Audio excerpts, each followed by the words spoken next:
And we are back. Apologize once again. Hello? There we go. Apologize once again for the delay right there, but everyone is in, everyone is inside, everyone is ready to play! This is map number 1 between Carnage and Chaos versus Nomads. And, yeah, welcome back. My name's Cameron Davis, with Talon, and, here we go. Yes, indeed. After a long wait, we are getting into the game.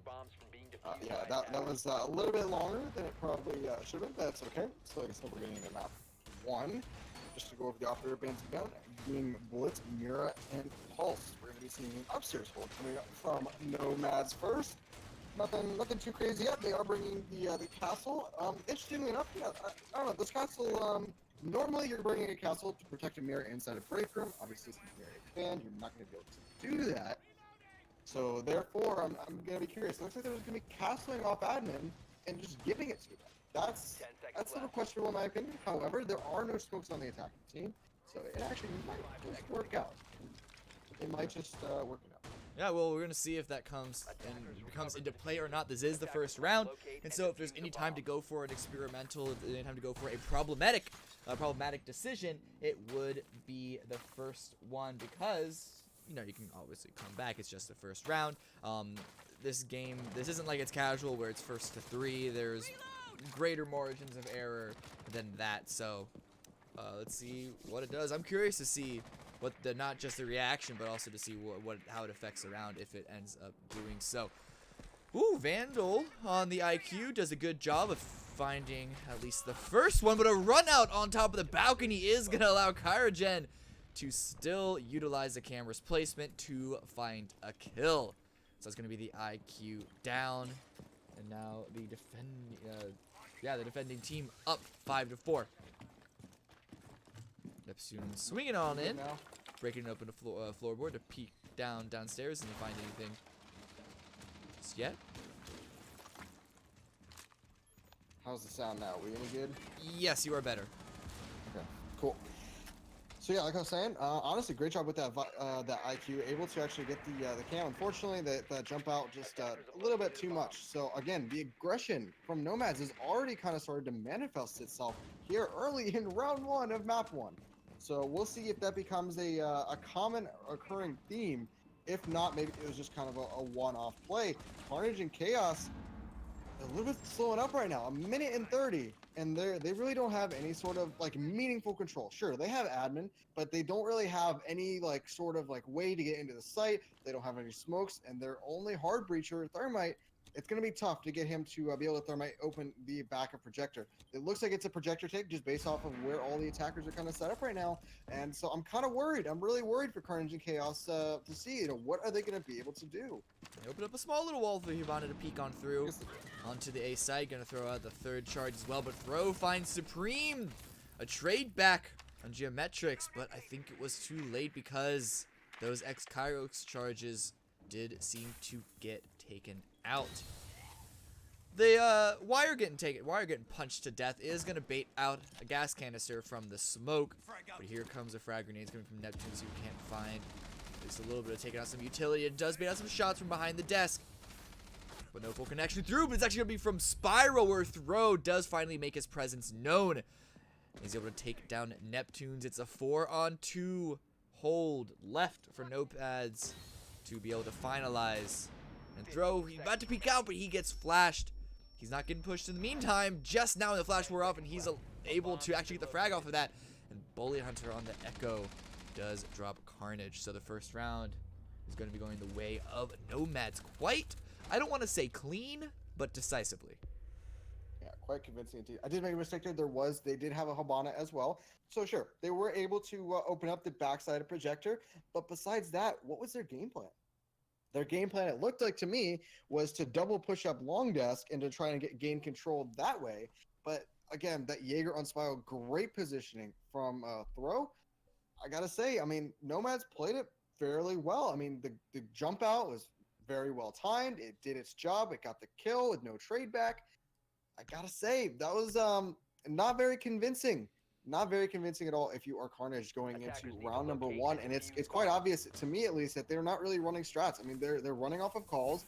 They probably said, all right, guys, let's go for an admin take, and that's exactly what they did. However, honestly, Nomads, they just gave it to him. They're just like, here, let me just castle this off for you, make you waste a little bit of utility, not much, but a little bit, and then they were able to just push right on through. I like what they did. So getting into round number 2, the defense from Nomads. Remember in the pregame, I was saying, guess what? Since they don't have a mirror, you're probably not going to see a bathroom hole. That's exactly what's going to be happening here. It's probably going to be a little bit of a turtle. Maybe send 1 or 2 guys all the way upstairs. Maybe sit upstairs on the 2nd or the 3rd floor, excuse me, and then just sit there and not really even have to do anything. You just have to wait, maybe bait out some drones, and then rotate back down into the site late. Of course, like I said, without that mirror, piano control is going to be really, really tough. So their play is pretty much going to be sit upstairs in console, maybe even open up the hatch, open up a few holes, and then try and play it from above. Jumping back onto the IQ right now. Once again, played by Vandal. Going to be rushing forward, going to be droning in, trying to take control, trying to scout out the middle floor. And by my reckoning, my little eyes peeking through, because we do have the x-ray, there's no one there. So it is a full turtle hold on the bottom floor. No roamers, no lurkers, none of that crazy nonsense. I guess Throw is halfway onto the middle floor. Oh, nope, now he's back down to the bottom floor. So never mind, take that back. And no, wait. He is actually on the middle floor. I got confused where he was on the yellow stairs. He's holding the middle floor of the yellow stairs, but he is the only sort of upstairs presence that the defenders have. Yeah. And that's perfectly fine. There's nothing wrong with this at all, because you know that, honestly, because Carnage and Chaos isn't a full team, they're not going to have any drone routes scouted out or, stratted out, I should say. So their drone is going to be a lackluster, just kind of based off of what this is right now. You see on the side of your screen, Suzaku is actually also coming up upstairs as well. So this is kind of one of a very classic turtle right now with the roam up late. You're going to see that Thermite starting things off where they pick onto Kali. Kali way out of position. Super is going to find the frag onto Throw as well. So the defense immediately starting off on the back foot here. Breaches on Habana, well played indeed, being able to get some of that floor up.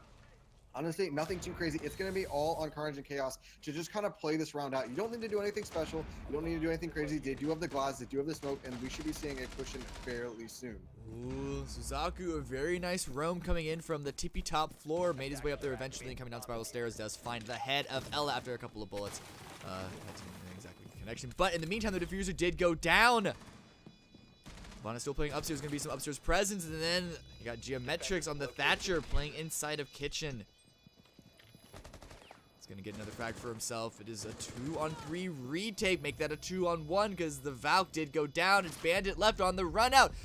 Coming back inside, does find the connection onto Carnage, but still has to find 2 frags left, and he's running out of time. And Geometrics has the angle, has the shot.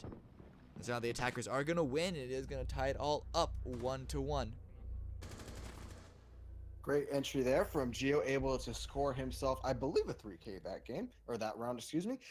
Going into it, I think that the idea was there from the defense. Yes. However, there was a few critical moments. And the first one, I believe, was the Jaeger losing his life to the Habana. He probably went and got really, really aggressive when he didn't have to be. In my opinion, all he had to do was just kind of sit there for a little bit and then try and catch Habana at kind of like an off play instead of having to try an aggressor when she was inside a bathroom. And then the second sort of key moment in that round, in my opinion, was actually the whole plant. They were able to just smoke in, they walked in, they got the plant off, and that was because it was actually a 3-on-4, I want to say, at that point, and that's still doable. But out of the 3 defenders left, 2 of them were on the roam upstairs. You saw the Valkyrie, I believe, kill the IQ in circle desk. That gave away her position, and then the Bandit was actually rotating up inside a projector as well. Now, in this situation, you're just going to leave one guy on site. Not really going to work out too well for you, especially in a plant situation against the Glass. It is really, really going to be difficult for him. I would have liked to have seen just one roamer playing very aggressively, trying to make a quick play, not trying to play really slow like we saw Suzaku do, but go very quickly, try and make things happen. I mean, still play it smart, but you have to go quickly, or else your guys on site are just going to get picked apart, and that's exactly what we saw happen. Heading into round 3 on the top floor. Interestingly enough, the closet wall wasn't closed off. They actually opened up a little bit of a sightline of their own to use from that position. But now back on the attackers, pulling out the Blackbeard as well. Not a very common pick. Is very more of a niche operator that you see, and so we'll see exactly where they want to employ this particular ability. this particular operator. Right now, still going to be droning on through. Yep. What? Sorry. I was saying, I mean, Blackbeard's good. I mean, that's fine. So they made the swap up. So if you notice it, Carnage and Chaos has now made the swap. They've been like, all right, guys, listen. We know they're gonna be upstairs. We only need to bring in the Hibana. Let's bring this IQ. They ran a Valkyrie before. Obviously, there's not one this round, but they ran it. So they're running it again to keep up the counters. Cool. They're bringing the Blackbeard and they're bringing the Glass. That is some huge disruption right there. That is exactly what they need to be doing at this point in the game. As you noticed, last time they were attacking upstairs, they had a Hibana and a Thermite, and they didn't have any smokes. They didn't have anything too wild or crazy or overpowered or anything like that. But now they do. Now they have the right operator lineup to try and make some of this happen. They have the IQ if they can get them up there to help counter some of those goo mines. But besides that, this should be a fairly easy round for Carnage and Chaos if they can get the operators into the right positions. You're going to see Vandal up on connector. That's exactly where he needs to be. You need to see the Glass. He's in admin, so you'll see the Glass probably pushing down long desk. And then from there, it's literally just getting it fixed. Nice little smiley face in the bathroom wall. You see the drones coming on through. Spotted out at least 2 operators that we were able to be privy to. So the seal comes into something impeccable as well. I got the Glass breaking down the castle. Just a couple more shots should be enough, don't worry. There we go, yay! Ash is also rushing forward, landing a couple of shots, taken down to below 50% HP, but so is the castle. And the Legion, the Blackbeard is hanging out, waiting for not necessarily a run out, but if anyone wants to peek them pretty little face outside. Carnage does get, I don't know if that was a drop or whatever it was, but did get some damage through onto that, and Blackbeard is going to be one to finish off that Jaeger. So finally a first connection, under a minute left. Let's see if they can't follow up with it. Blackbeard gets a second. Hanging out onto this window, gonna be peeking into bathroom trying to find a third, but this should be the bomb site open for the rest of his team.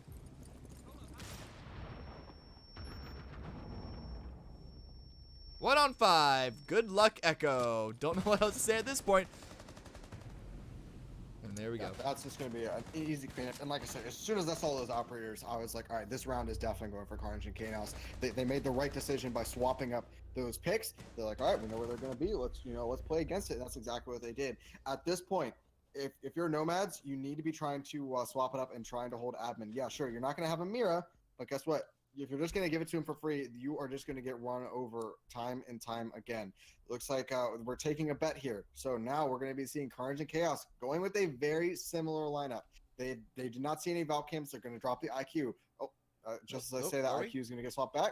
No, we're dropping the IQ. Oh, Gio's playing with me here. But that's actually the correct move, is not grabbing the IQ, because they probably didn't see any Valk cams. Like, all right, they swapped off of it, so now let's just go to a sledge, because guess what? They have those castles in admin. This is a huge, actually calculated risk for Carnage and Chaos, because they're kind of taking the bet that they're going to go, that Nomads is going to go back upstairs. Obviously it worked out here. Just it so happens to be in their favor. The big key difference is what's going to happen is what's going to determine who's going to win the round is going to be Nomads. What sort of setup are they going to pull out? Are they going to pull out an admin hold, or are they just going to give admin to them again? If Nomads gives admin to Carnage and Chaos, that's the round right there. I'm just going to call it. I don't think there's any reason why Carnage and Chaos shouldn't be able to hold it off.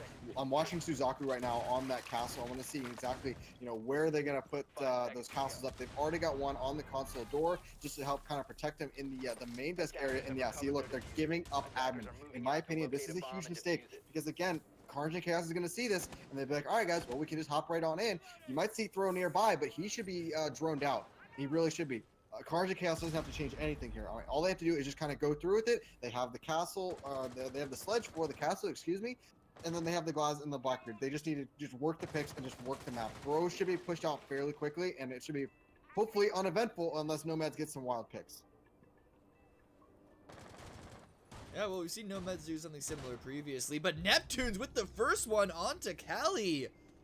I don't know if that was Cali trying to go for a peek of his own, or just being sloppy and not recognizing that the window was a potential line of sight for the Glass, but that is going to be the first frag. And so, looks like your prediction is coming true, because already we have a death against Nomads. Drones coming now. See if they spot out the Jaeger. The Jaeger did rotate around, but the Ella perhaps is just spotted running down the hallway. And so, Supreme rushing forward with Sledge at his back.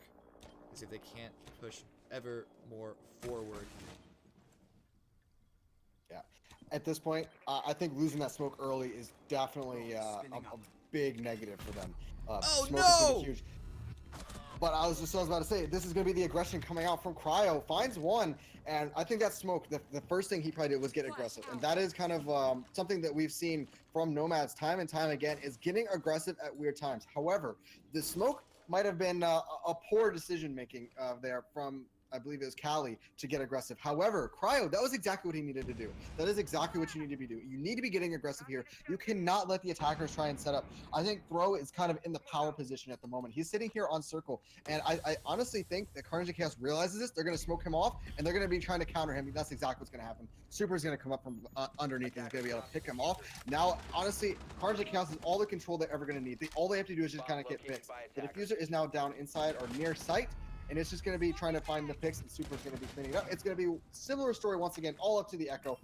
Does he have a yokai? He does have a yokai, so he can deny the plant for a little bit, but there's only so much you can do in this case. With 30 seconds remaining, he's going to see the plant going off. He should be able to stop it.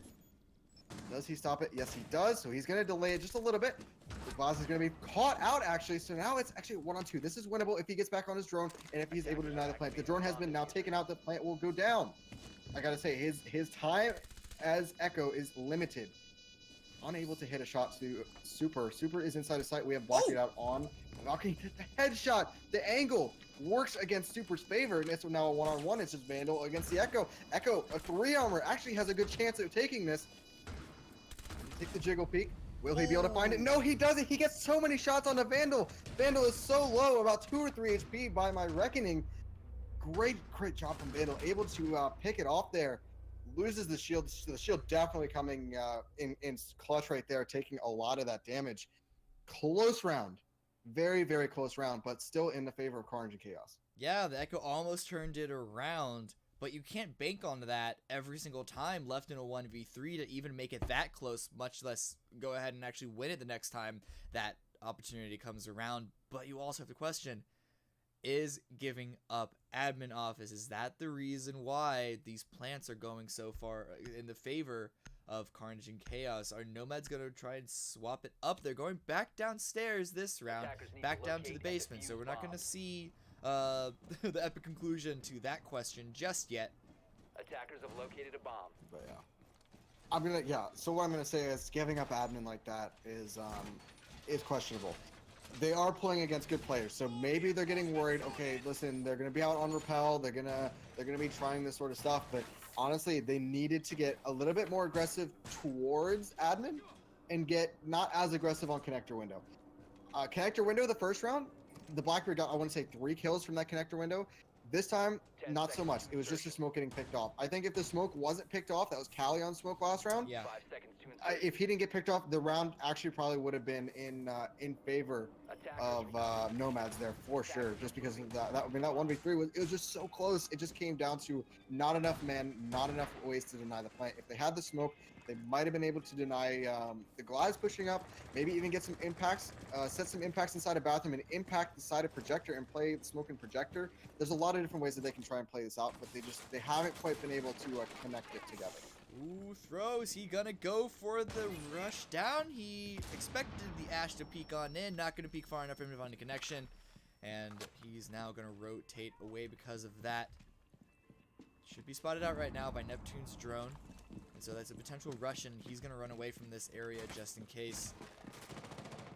Got to relocate with the rest of his team down onto the bottom floor. Gotta say, the drone was okay. It didn't really kill any drones. He missed Neptune's drone, so the attackers are well aware of what's going on right now. By now, they should pretty much have control of upstairs. They're getting these Visa hatches open as well. So this is not really looking too great for Nomads right now, because they don't really have any sort of pressure or any sort of control. If we can just set up one attacker, maybe with a drone or a claymore, watching this flank up, it should be fairly trivial to just get in there. Now they're gonna probably use all 3 Habanas on the main wall, if I was assuming. However, with the glass over inside of Visa, it could go either way. Neptune's continuing his drone endeavors, taking downstairs. Not spotting out throw just yet, but getting mighty close. Not going to turn the corner at the right time, though. So throw, if they don't successfully drone him out, he could be impactful with a successful backstab. But I think they're making sure to cover all of their angles. Nope. Just before they come across the... Oh, nope. Never mind. He's going back on it, so he's now playing with me, too. There we go. Throw is now discovered, so they know that there is a Jaeger in the back of servers. Glaz wants to go for this. So it would be a risky 1v1. Could throw out a smoke. He did pull it out momentarily. But in the meantime, Cali does find one onto Geometrics. With the C4. But here comes the Glaz. Going to be rolling down. But, oh, the smoke comes out before it can bloom. The push happens, but he finds the connection anyway. Great job there. Critical kill there for the Glaz. They will be able to use this Glaz and the Blackbeard on the long angles here. That is going to be so critical. If I was Neptune's, I'd be using his last smoke somewhere soon. Yeah, he's going to put it up in the hall. They should be able to push office, but the counter smoke from smoke, it's perfect. Suzaku put it down exactly where he needed to, as well as the Echo drone. This is really bad if you're Carnage and Chaos with only 15 seconds remaining. This is going to be an all-out brawl. And a rush indeed. I'm not liking the chances. However, Neptune Super find one of their own. Cali is able to find one and is now a 2-on-2. But looks like it's going to be responded by Bully Hunter. He's going to find 2 for himself and is going to be able to clear out that round. Good job there from Nomads. And I can't help but wonder, I think it was a little bit of a slow push there coming out from Carnage and Chaos.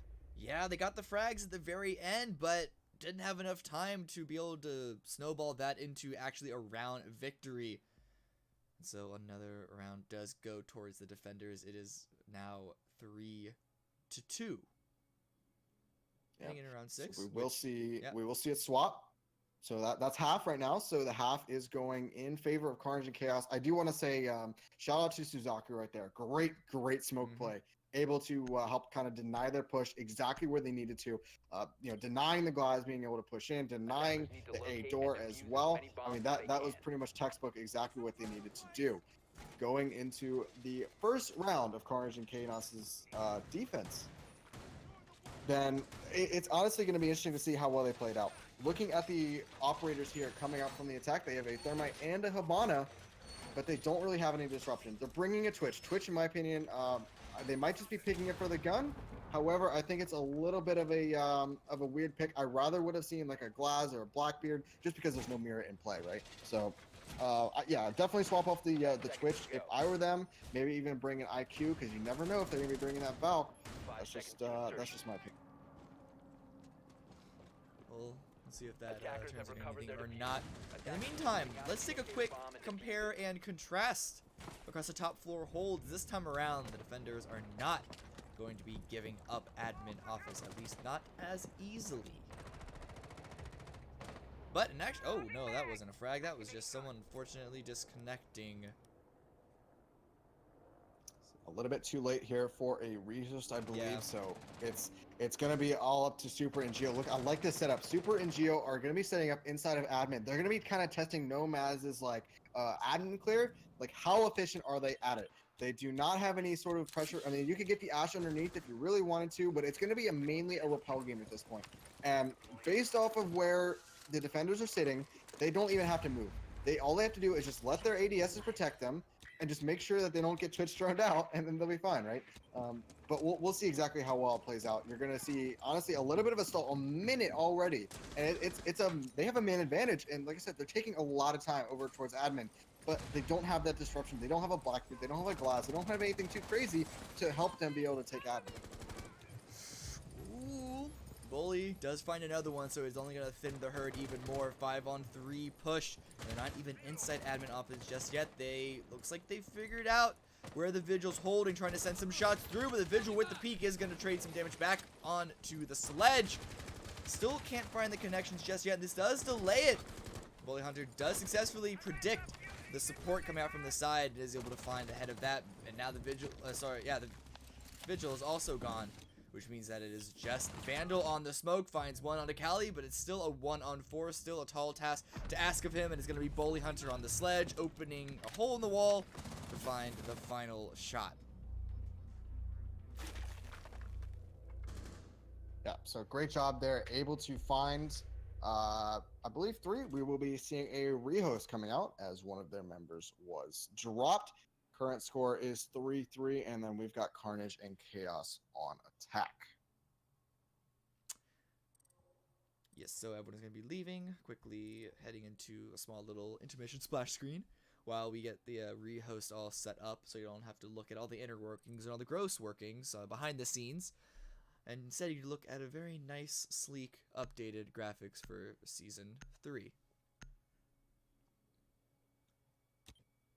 It's unfortunate that we had that drop when we did, though, because I really was hoping to see, like, actually get to compare and contrast the two sides, with including and, well, I guess previously ignoring, and this time around including the admin office as part of the hold.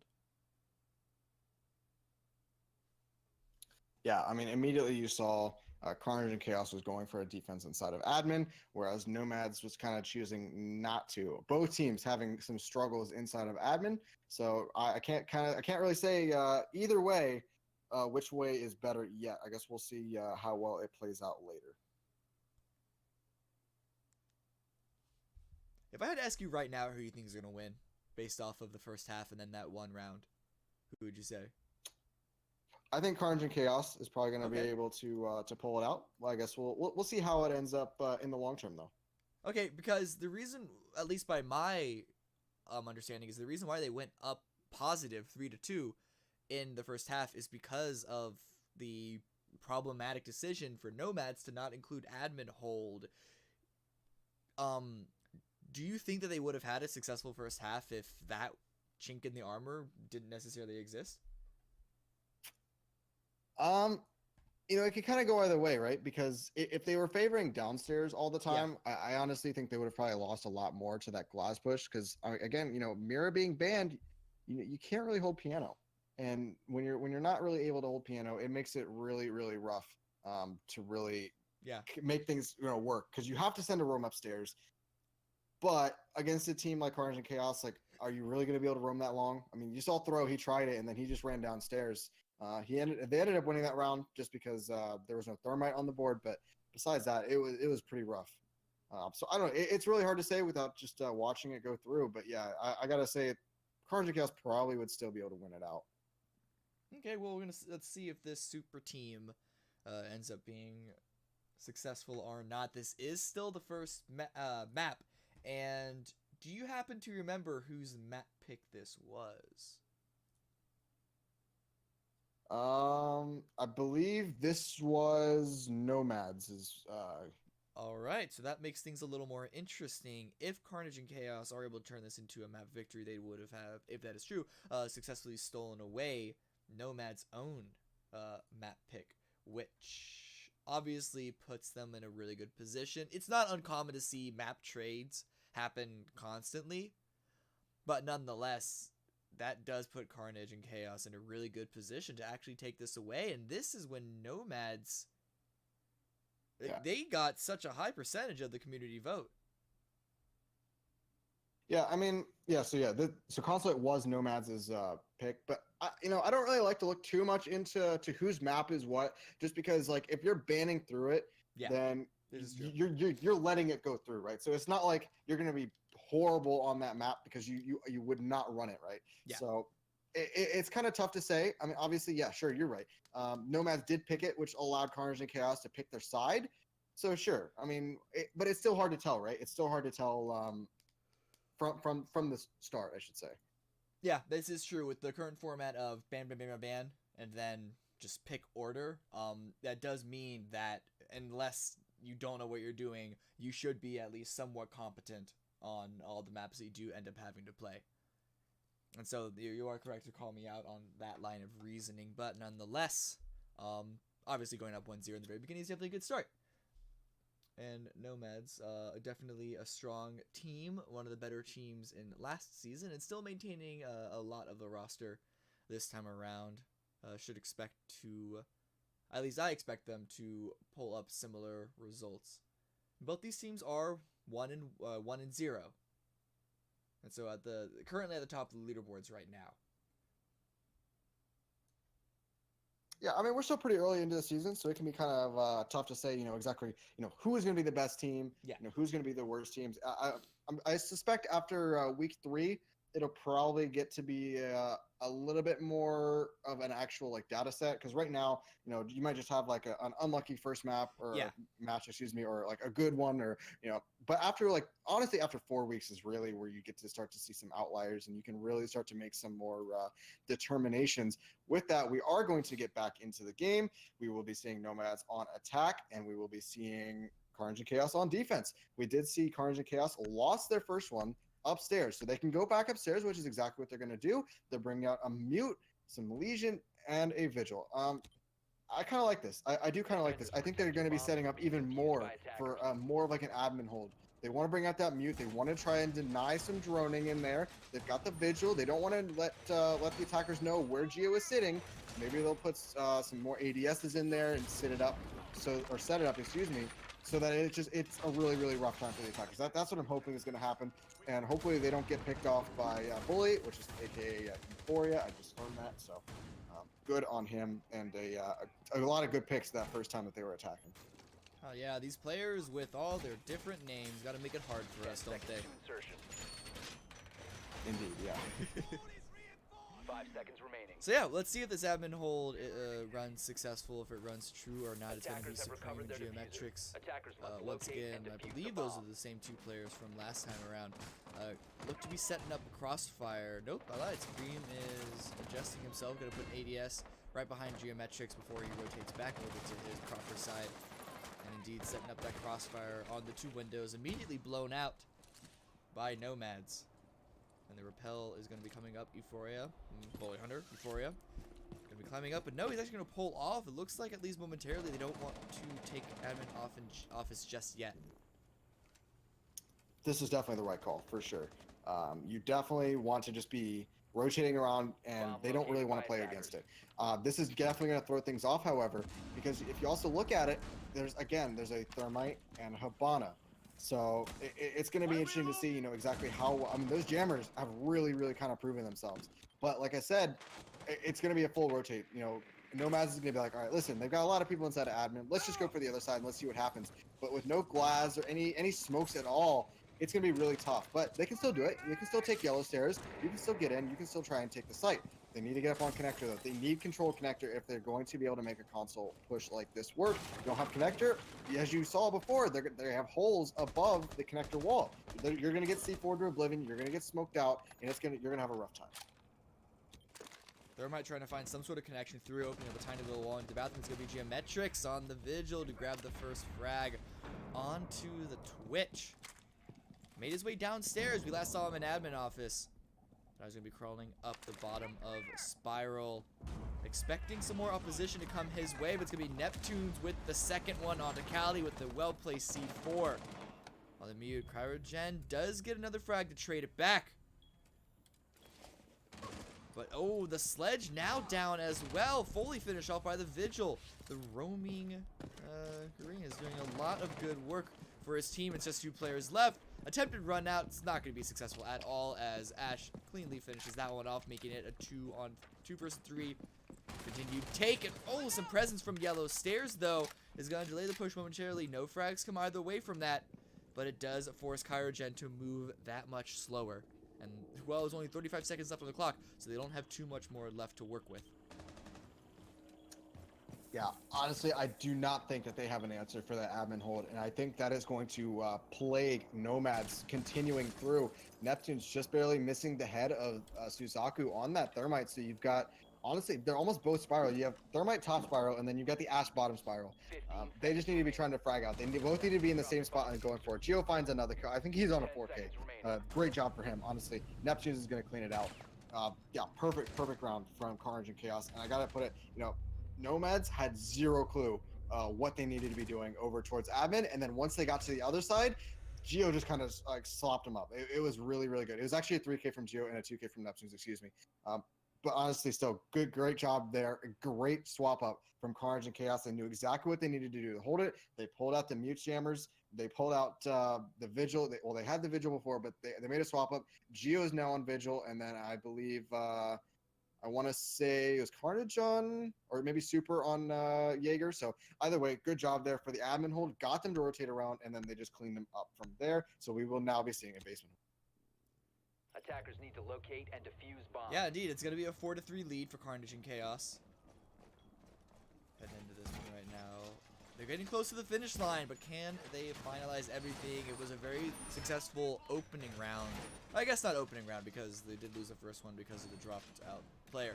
But now with the full 5, it's been a successful defense round. But now they have to move elsewhere and see if they can't be as successful onto the bottom site. Closing up the hatches right now. As you said, no Mira, so they're putting virtually no presence up in the middle floor, up around piano. Yeah. 5 Now, seconds left. again, this is a reoccurring theme. No Mira, no bathroom hold. It's just, it is really tough. I will admit. Attackers recovered the I honestly would like to kind of see someone actually try it one of these days, especially once the next season comes out. You know, just kind of going off on a side note is that, you know, once Echo gets 2 drones, I think you're going to see a little bit more possible to continue like a bathroom hold. You can, you know, set up 1 or even maybe both drones up there to help kind of hold that instead of a mirror, right? You know, just give yourself a little bit of options, and then you can still be able to hold it. However, getting into this round, like you said, there's no holds inside of bathroom. The pattern continues, but the question is, you know, what sort of answer do they have to try and slowing down, or what answer does Carnage and Chaos have to kind of slowing down the rest of this attack? They have a Valkyrie and they have an Echo, so they should have a good idea of what's going on right now. Nomads going in for like an admin push, but I think we're going to be seeing probably a turtle coming out from Carnage and Chaos, and then a late flank up. That is just like, it's something we've been seeing over and over again, is a late flank up. And you got to wonder, eventually one of these teams is going to start putting a flank watch. They're just going to dedicate one person to Visa stairs, and then maybe like a Claymore to the middle of Spiral. I think that would be really, really critical here, as Nomads is still trying to feel it out. They're going to be trying to hunt out this roamer, and honestly, the roamer should just be able to escape away. I don't think he's even in danger of getting killed right now. They have him surrounded somewhat. And Jack is going to throw another scan onto his position, going to force him to have to keep moving there. But still no connections for either team just yet. And there's a minute and a half left, so enough time for stuff to happen. But they're going to have to make it happen before it is too late. Throw does find the Valkyrie cam, but Super finds Euphoria. Yeah, so we saw Super, great job on the room. Honestly, he wasted, I want to say, a minute and 10 seconds just by being up there, slowing them down, wasting a couple of jackal tracks, and then he, on top of it, he got a kill from the basement. I think they opened up the hatch, and then they were able to, he just got a kill from it. So great job there, and now man advantage for the defenders inside a basement in a turtle situation. Super goes for another wide peek, but he gets killed by Cryo. No, they had the man advantage. Super did not need to get aggressive there whatsoever. Maybe he was trying to go for a late flank and then just got caught up by the Blackbeard, but who knows? At this point, the wall is now going to be getting opened, and this is still winnable. This is definitely still winnable for the attackers here. They have the smokes on the Jackal. They have the Blackbeard pushing down yellow. All they have to do is just get the frags. Ooh, Geometrics, though, he pushed up. He found another frag. That's going to be a kill onto Throw. So the German defending operators are still doing a lot of work, still putting fear into the hearts of the attacking team, and that means Blackbeard has to kind of choose where he wants to put his attention on. But Geometrics on the Bandit did rotate back down to the bottom floor. Got some ghost smoke canisters being thrown out as well, but here comes the crawl down yellow stairs, find a connection, a couple of bullets, but no down just yet. It's gonna be Callie and then Kyrogen with 2 and Callie with the 3rd, and now it's just the Echo left, but he grabs 1, can't stop the diffuser plant, and it's gonna be Callie on the Thatcher coming in, swinging in from the side to find the final frag. Nomads go up. 1 more round, tying it up 4-4. Wow, great. Honestly, that was such a close round. The Echo almost had it, but it just wasn't quite enough to kind of seal it out. He was actually able to kill the planter, but then the Thatcher on Cali was he got a really nice turnaround, and he was able to save his team there. Other than that, I want to say the defense was fine. However, that was really, really scary if you're Nomads, you know, pushing it up so close.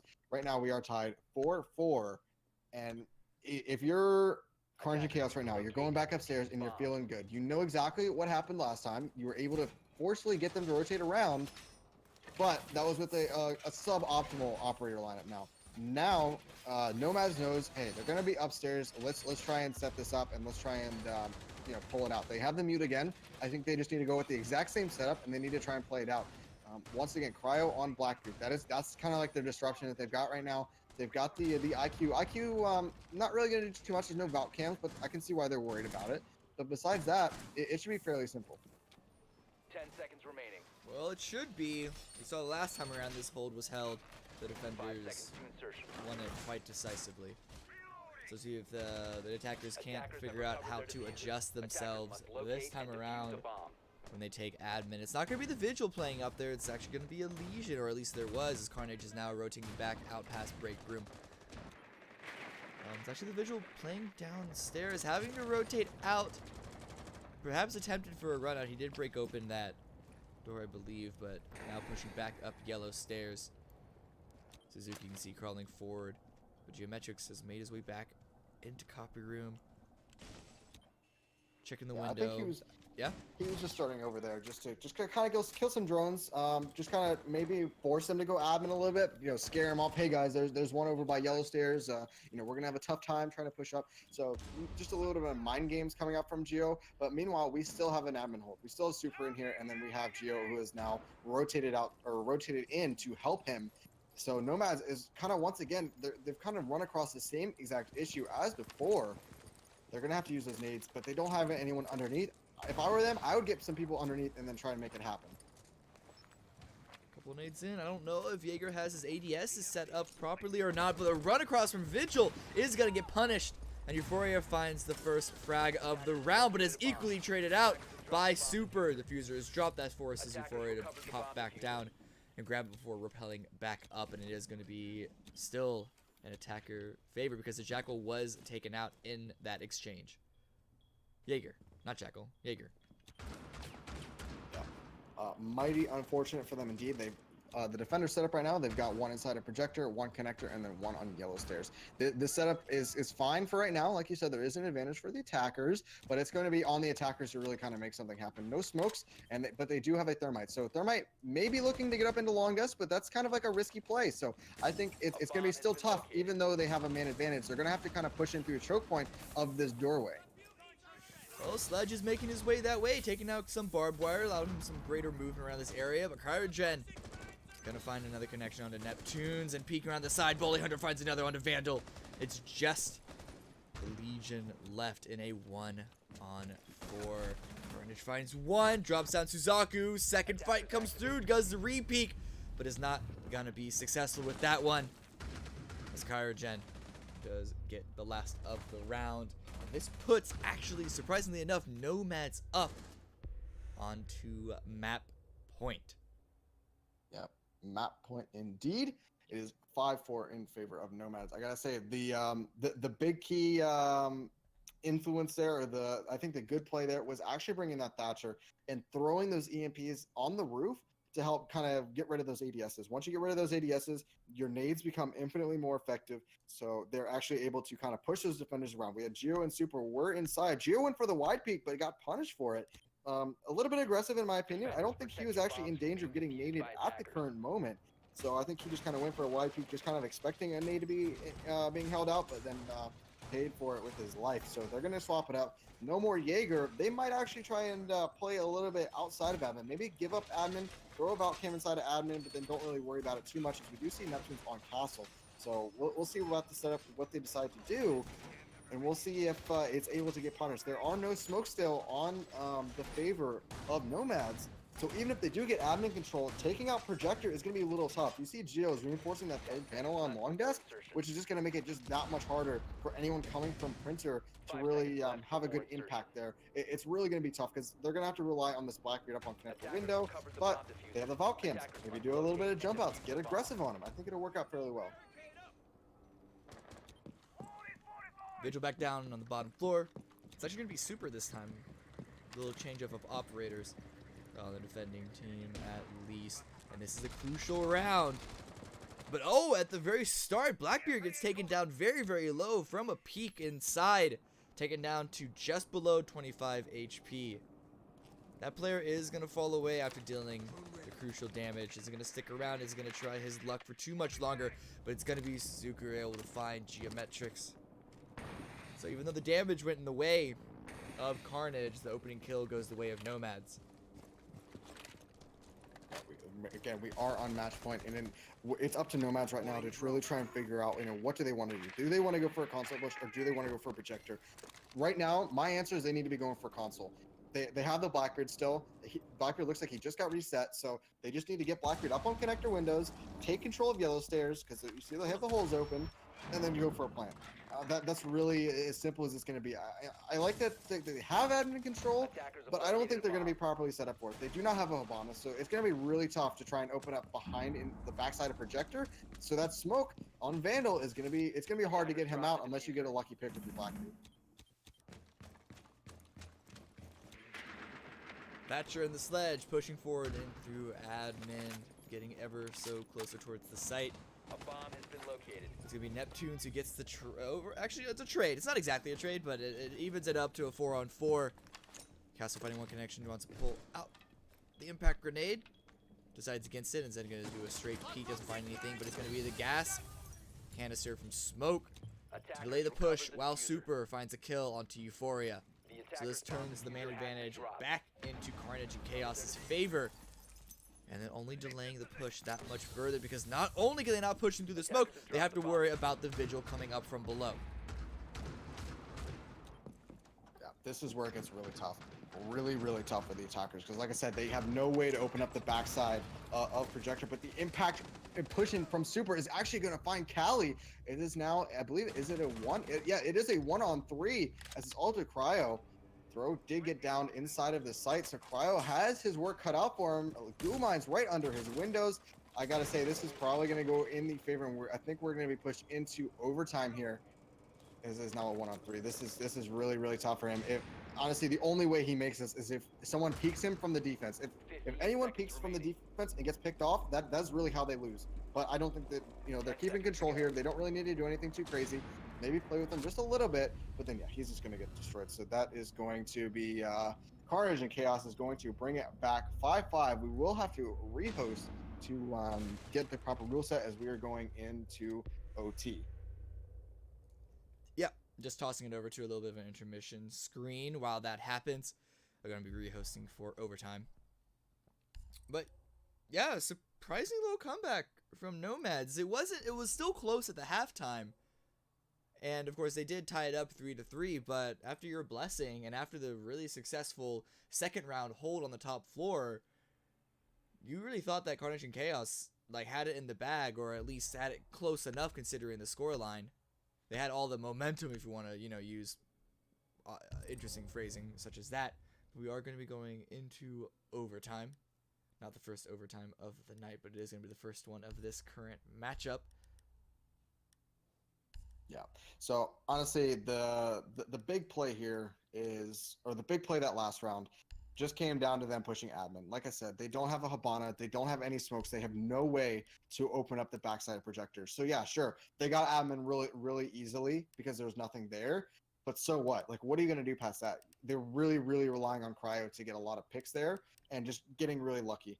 And unfortunately, it just was not enough. It definitely was not enough to make it happen. They needed to bring some sort of, either bring a Habana and then cover them and open up the backside of projector with a Habana, or bring smoke so that way Thermite can get up and Thermite the backside of Long Desk. I think it was an operator pick. That's why I was saying at the beginning, they should probably be going console, since they don't really have the setup for it. They would have a much better chance at making something happen if they went console. You can start abusing the Blackbeard a little bit more and not having to rely on it so much, but it's still there. It would still be a presence for sure. Yeah, no, definitely unfortunate indeed. Let's send it to a short break, maybe 3 or 5 minutes. We're gonna get these guys back into the lobby, and then we'll get back into map 1 very short. All right, so just that. Be right back.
You don't even listen. I'm just getting late, like you're on a mission.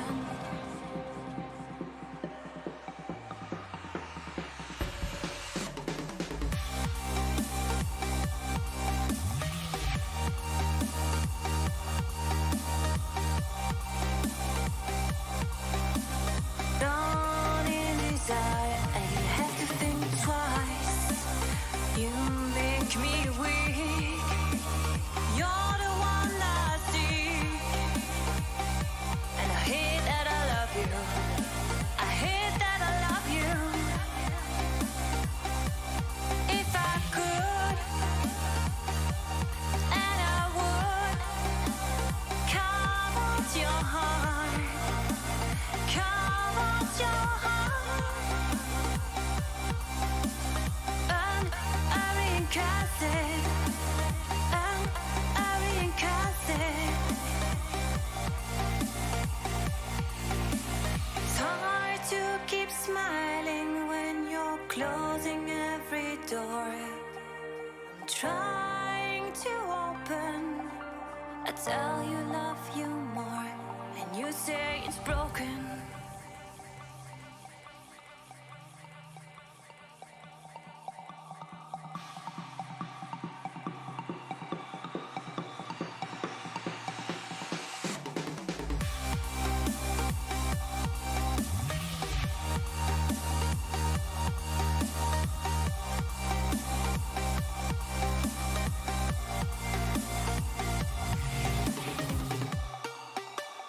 You make me weak. You're the one I seek, and I hate that I love you. I hate that I love you. If I could, and I would, come out your heart, come out your heart. Welcome back, everyone. This is overtime of the very opening map between our good friends here at Carnage and Chaos versus Nomads. It was 5-5, so overtime on Consulate. Yeah, let's get it. Let's get it done. I suppose. So last round, Yeah. I mean, it's gonna be Carnage and Chaos. They're back on defense, and they're going back upstairs because they can, because it's OT. Last round, they won it to put it into OT, and they won it by just not playing an admin. Right? So they started off the game by playing inside of admin, and it worked for a round or two. And then we saw Nomads adjust it a little bit, but now we're kind of back to not playing inside of admin, and it worked last round. And I think one of the big key factors to it was the operator picks from Nomads. I honestly do believe that, like, because they didn't have a Habana, they weren't able to open up the backside of projector, and it was just a bad time for them overall.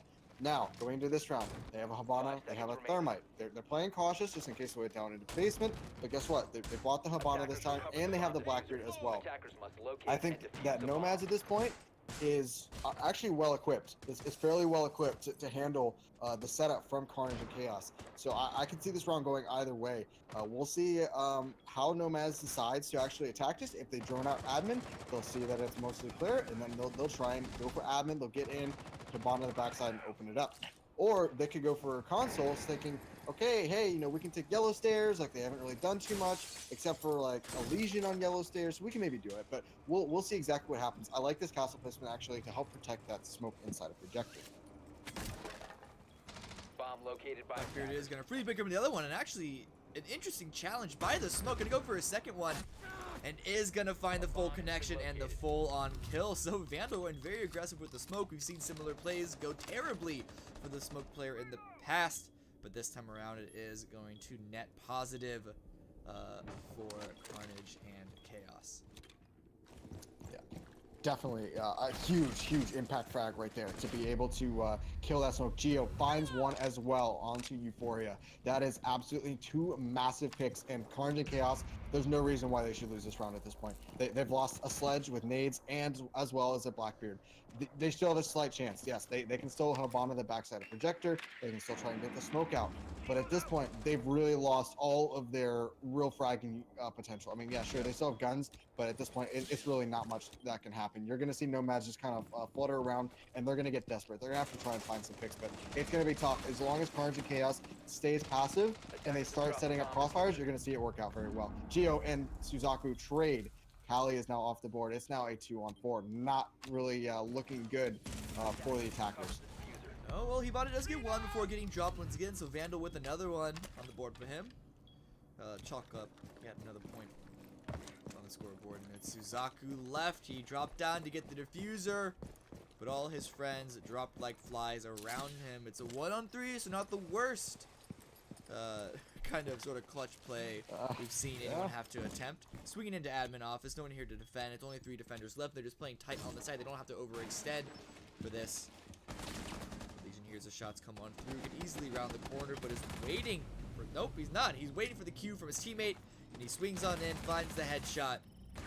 So the round goes Carnage.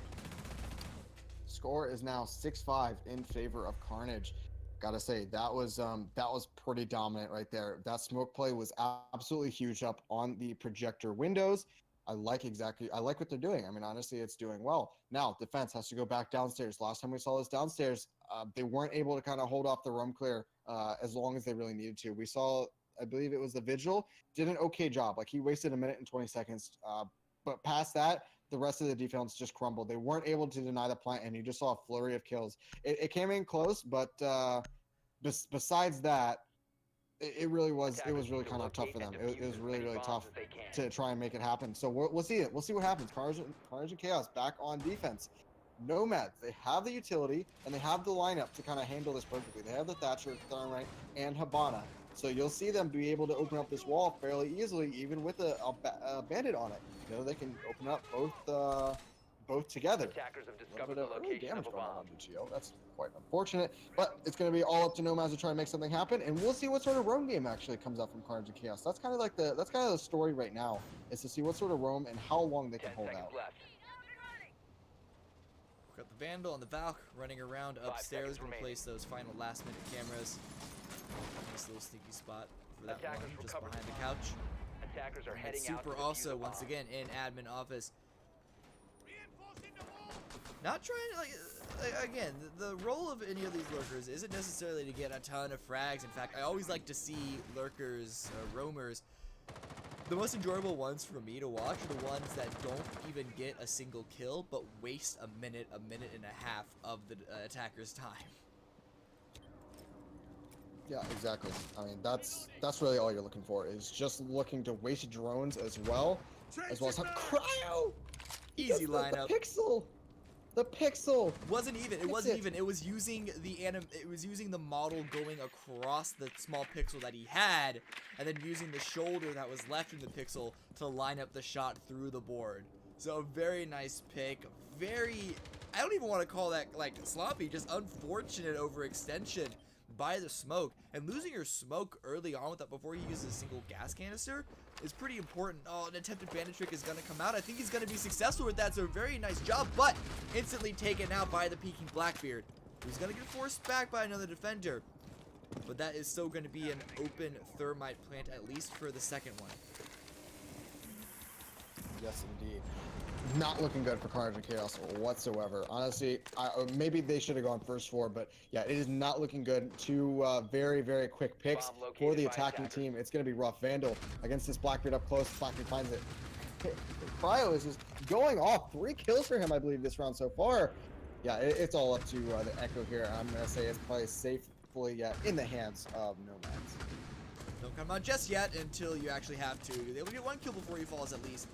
And Cali with the final shot onto that is going to be the round on the board for Nomads, tying this all up 6-6. And now Nomads, it's them on the defending side. Yep, we should. Yep, so it is now going to be Nomads on defense, 2-round swap. Now, if you notice like what's been happening throughout this entire map, you know, it's really been kind of heavily dependent on the upstairs site. but I would really kind of like to see some good play downstairs. We are going to be seeing Nomads going downstairs to garage. This is going to be interesting to see. Is Carnage and Chaos going to bring a Thermite? No, they are not. It is just going to be a Habana. Last time we saw just a Habana, they were forced into kind of like an archives play. They got into Visa, they opened up the hatches, and then they dropped down. And the great play from Suzaku on Smoke was actually able to help close out that round. Able to really kind of prevent them from getting in and doing the work that they needed to. So honestly, I think if you're Carnage and Chaos, you just got to go for the wall. You just got to, bite the bullet, go for the wall. Yeah, sure, you're only going to have a Habana run through, but it's honestly better than trying to drop down from behind. Going in from behind is really, really rough against a team that knows that you're doing that. If you're doing that, guess what? Nomads, send a roamer up behind, and then just use your smoke and abuse it, and do not get picked. There is 2 avenues that you are forced into, and it is just really rough, especially if you don't have any flush. Like, if you send the Ash around to yellow stairs, okay, it might be possible. It might be. I'll give you that. But it's still really, really difficult. So we're going to see exactly how Carnage and Chaos responds to this downstairs pick. Drones coming in on through right off the bat. As fast as they can, wasting no time with that. Aha.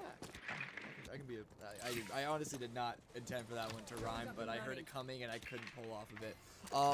Anyway, Super spots out that admin is open, so he's gonna swing his cute self on in. The hatch is open though, so obviously he'd be aware nonetheless there's gonna be probably some roaming presence around here, but he is gonna go back on his drone now that he's tucked snug and neat inside break room.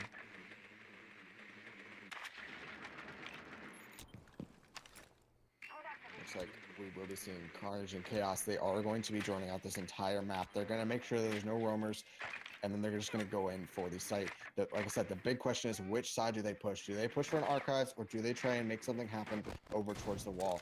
Based off of where this Blackbeard is, I want to say they want to go for the wall, but at the same time, like, I'm not sure yet. It all depends on where the Habana is at, and the Habana is inside of Visa, so it's probably going to be a back push, and I think we're going to be seeing the Blackbeard kind of being the flush player. You're going to see the Blackbeard pushing from behind, while the rest of the team goes for like an archives drop into a site push from behind, from the east side. Excuse me. So that's really what it's going to be. Vandal is just literally just here to make them worried about yellow stairs and to make sure not all the guns are trained on the backside, and just kind of alleviate some of the pressure from the defense there. So I like this setup.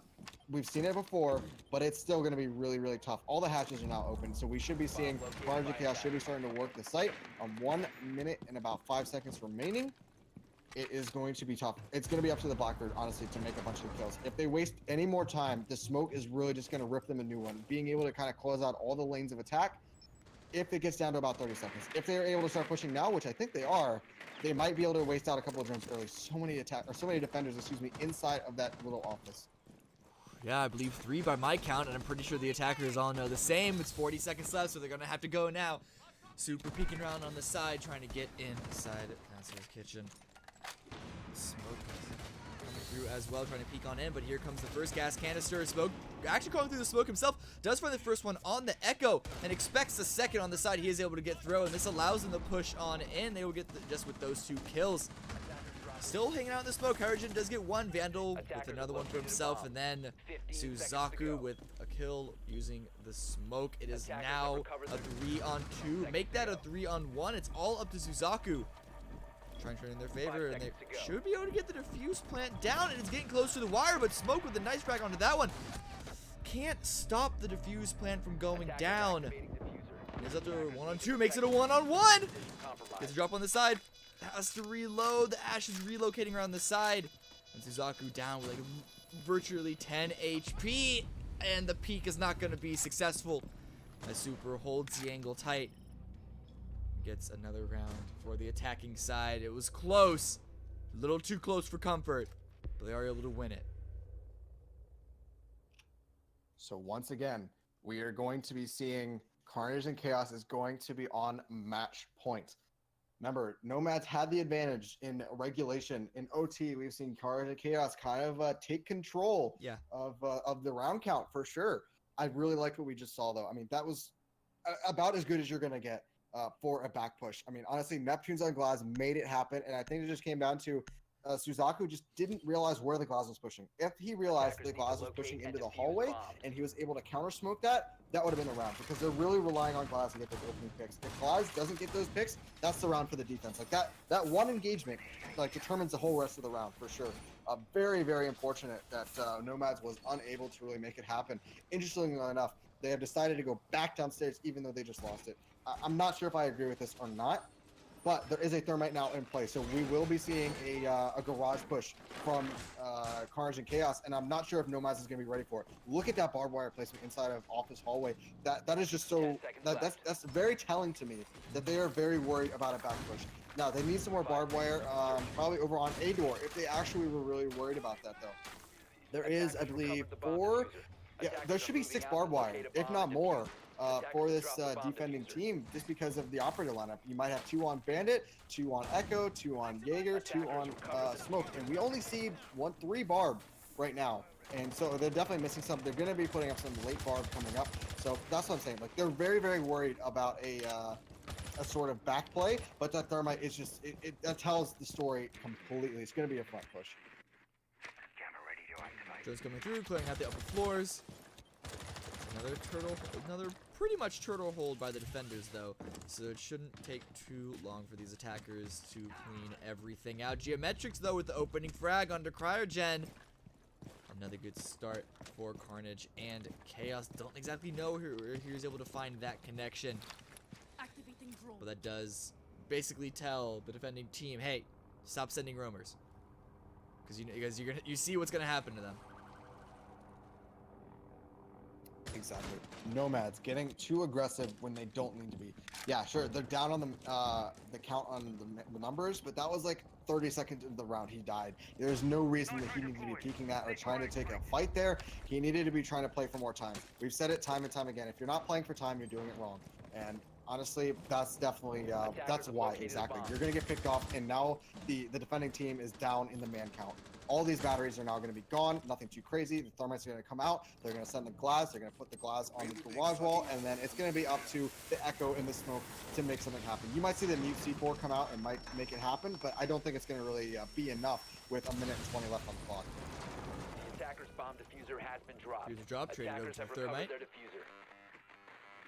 Blown both of his charges, and now his only job is to get that bomb diffuser planted. And to save the day for whatever organization he is currently hired by in the plot of this game, Geometrics comes across some opposition, taken down quite low, is able to fall back, however, to live at least or a couple more minutes longer. Bomb located by Jones attackers. come on in, spot a couple more players. This does give the attackers more and more information. Carnage finds another one on Kali, making it a 5-on-3 push, make that a 5-on-2 because Super finds throw. Suzaku does now just one defender left. Super finds that, and easy does it. Attackers win. Carnage and Chaos win. They win your opening map and go up 1-0 in this best of 3. Yes, indeed. That was just an absolute slap. I gotta say, bringing out that thermite was super clutch. I mean, it was about as clutch can be in terms of operator picks. Great job there. So we will be going on to map number 2. Map number 2 is Oregon. We're gonna have to let the players do their operator bans. We're gonna have to rehost. So we're probably gonna take a 3 to 5 minute break, and then we will be back shortly. Yep. I'll be right back, everyone. Don't go anywhere.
drifting to places I should leave. So close to the edge of something so perfect.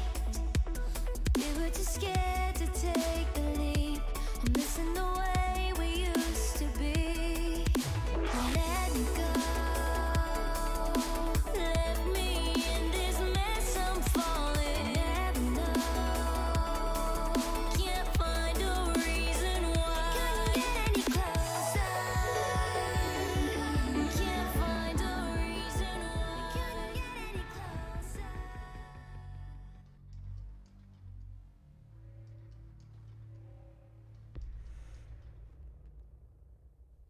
Welcome back, everyone. This is map numero dos.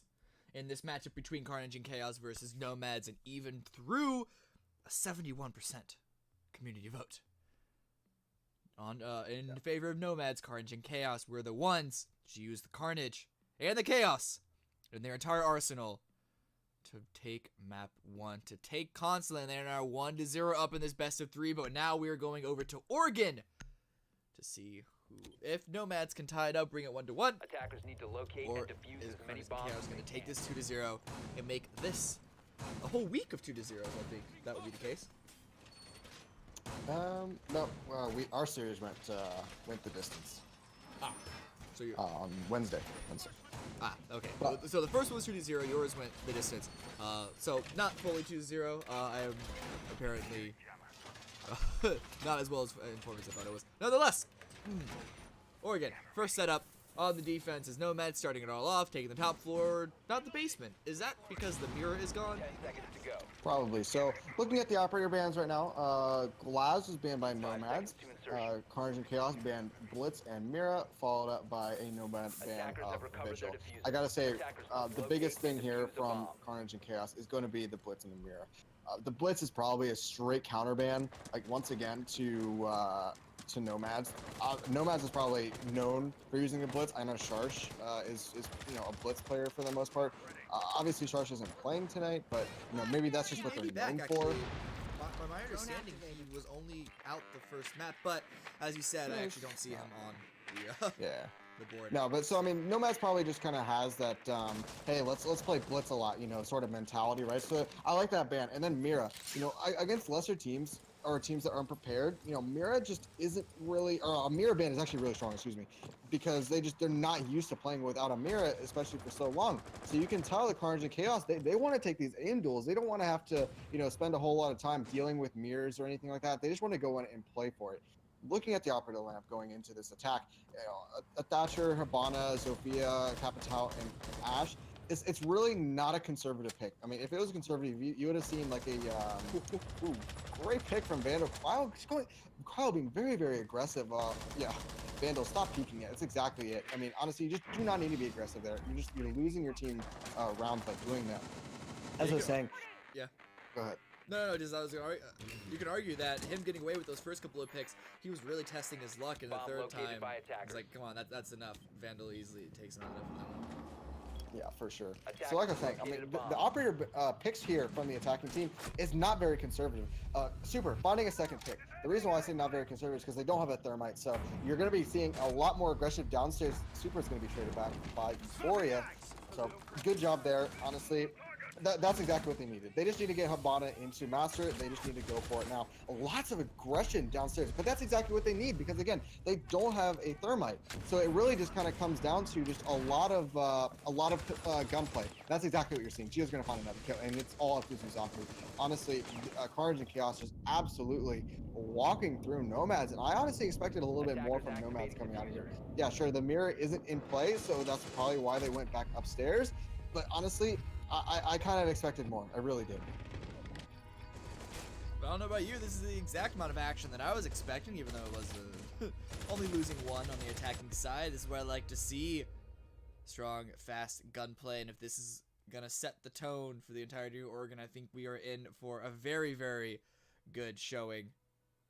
First round does go the way of Carnage and Chaos on the attacking side. Now we're gonna see if they can't put up a repeat performance, as the defense is going in the same site once again, going back up to Kidstorm, going up to the main hall. Yeah.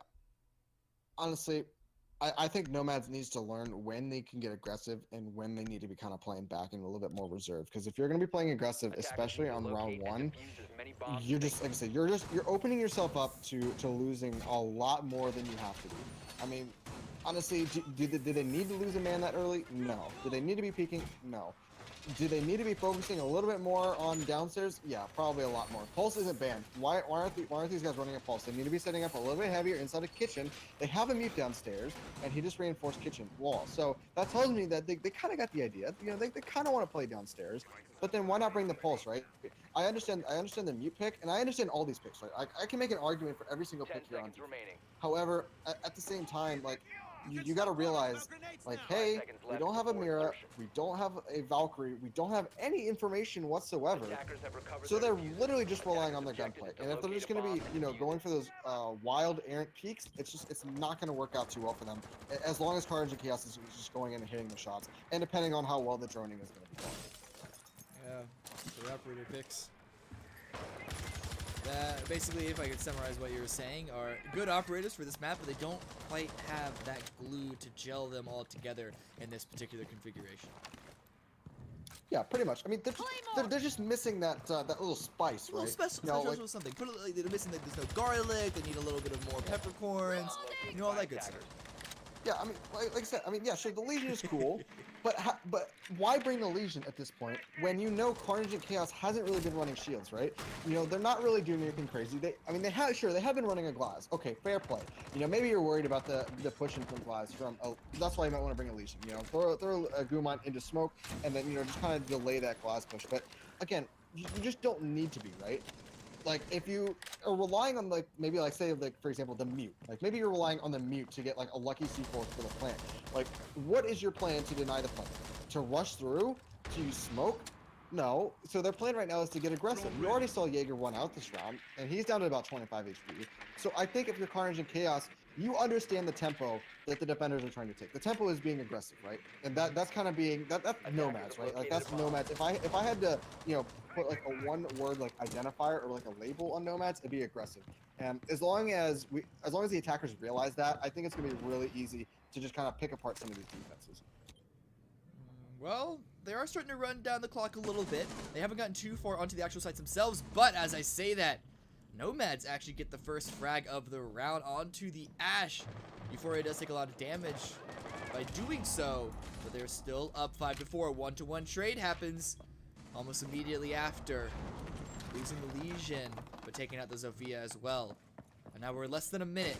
And so this aggression, oh, there we go. Neptune ties it up, makes it a 3-on-3.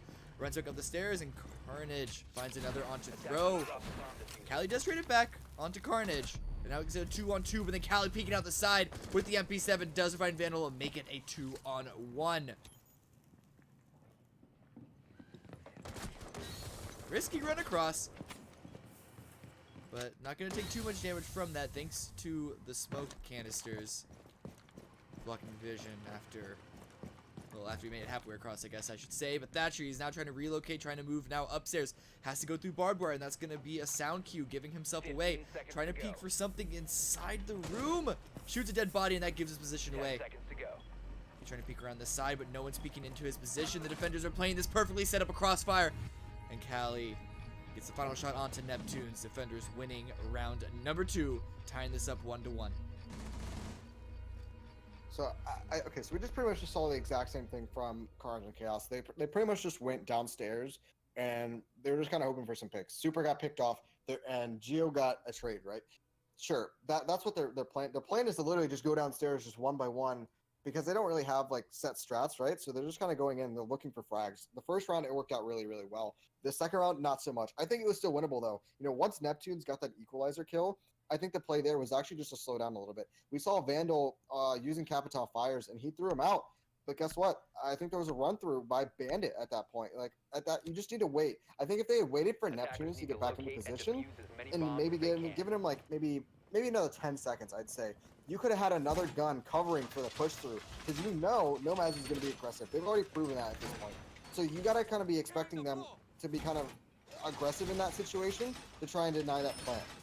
Therefore, you really need more than just the Capital trying to cover that plant. You're going to need both people. Set a drone for a flank and then have both people cover for the plant because you know they're going to be trying to push through. Throw down the Capital smoke, throw down the Capital fires, and then start covering your plant. Don't just go while Neptune's isn't ready. Neptune's was still like on armory 10 stairs or seconds something left. by the time they were going for the plant there. So a little bit of jumping the gun, I feel like, on the final execute, which allowed Nomads to secure it, and more or less Attackers have Cali recovered running their through to diffuser. get 2 kills. Attacker's objective is to locate a bomb and defuse it. I'm interested in this round because it's been a while since we've seen lack of Mira in the basement on this site, at least on a real regular basis. It's a similar setup that you see with that operator, though, just some slight tweaks to it, particularly in how they're holding the closet area specifically. But let's see. If they need to be aggressive to kind of counteract that lack of information, they have heavy presence up in meeting hall. Drone is taken out. Vandal tries to see if a peek comes his way afterwards, but the defenders are going to be holding strong in meeting hall. Yeah, really not much going on in the ways of the attack. Like you said, there's no mirror. Honestly, I think at this point, CNC can probably just go in and just start planting. I mean, there's really, sure, you've got a pulse and you have a smoke. You know, if they realize that there's a Legion, there's going to be probably a lot of Gumans on the main stairs. What's happening now is Carnage is just opening up across, right? And you're probably going to see Carnage sit here for the rest of the round, to be honest with you. He's just going to, he should, or someone should just be sitting there trying to watch the meeting flank. Once they clear out split in the front of meeting, all they have to do is just hold it, right? It has to be someone on attack has to be holding it. It doesn't matter who. And then all they have to do is just start going for a plant. There's really not much. ADS is going to be catching the nade. Geo is visibly distressed. But like I said, all they have to do is just hold off meeting and then start going for a plant. I believe we saw Attic was reinforced, which means there's no way that the defenders are going to be able to flank without being detected. You could do the runway flank, but you get detected no matter who you are with that flank across. So besides that, they need to just start going for it. They cannot be caught out by this gas from smoke. If they get caught out from gas from smoke and like maybe like a lucky C4, that's going to be it for them. They need to be going right now, and they need to stop wasting time. Yeah, it's only a minute left on the clock. They do open up at least half the wall, leading into the closet area, but Super back on a drone. This is a little late in the round. Kind of keeping it a little close to the chest. And that sends Carnage to the bottom of the stairs. Really wants to peek in, baiting out at least another smoke canister. But he's able to pop out a second toss out. But here comes another smoke. It's going to delay the push. Still down to 30 seconds. Gonna run through the smoke to get the plant. This is kind of risky, but the smoke from Capital is blocking the vision, but a second gas canister is going to stop the plant and get the kill, as well as Cryogen gets 2 at the same time on the Jaeger from elsewhere from a separate angle, making it a 2-on-5 follow-up attack. Gotta go get the plant, gotta go hit the diffuser.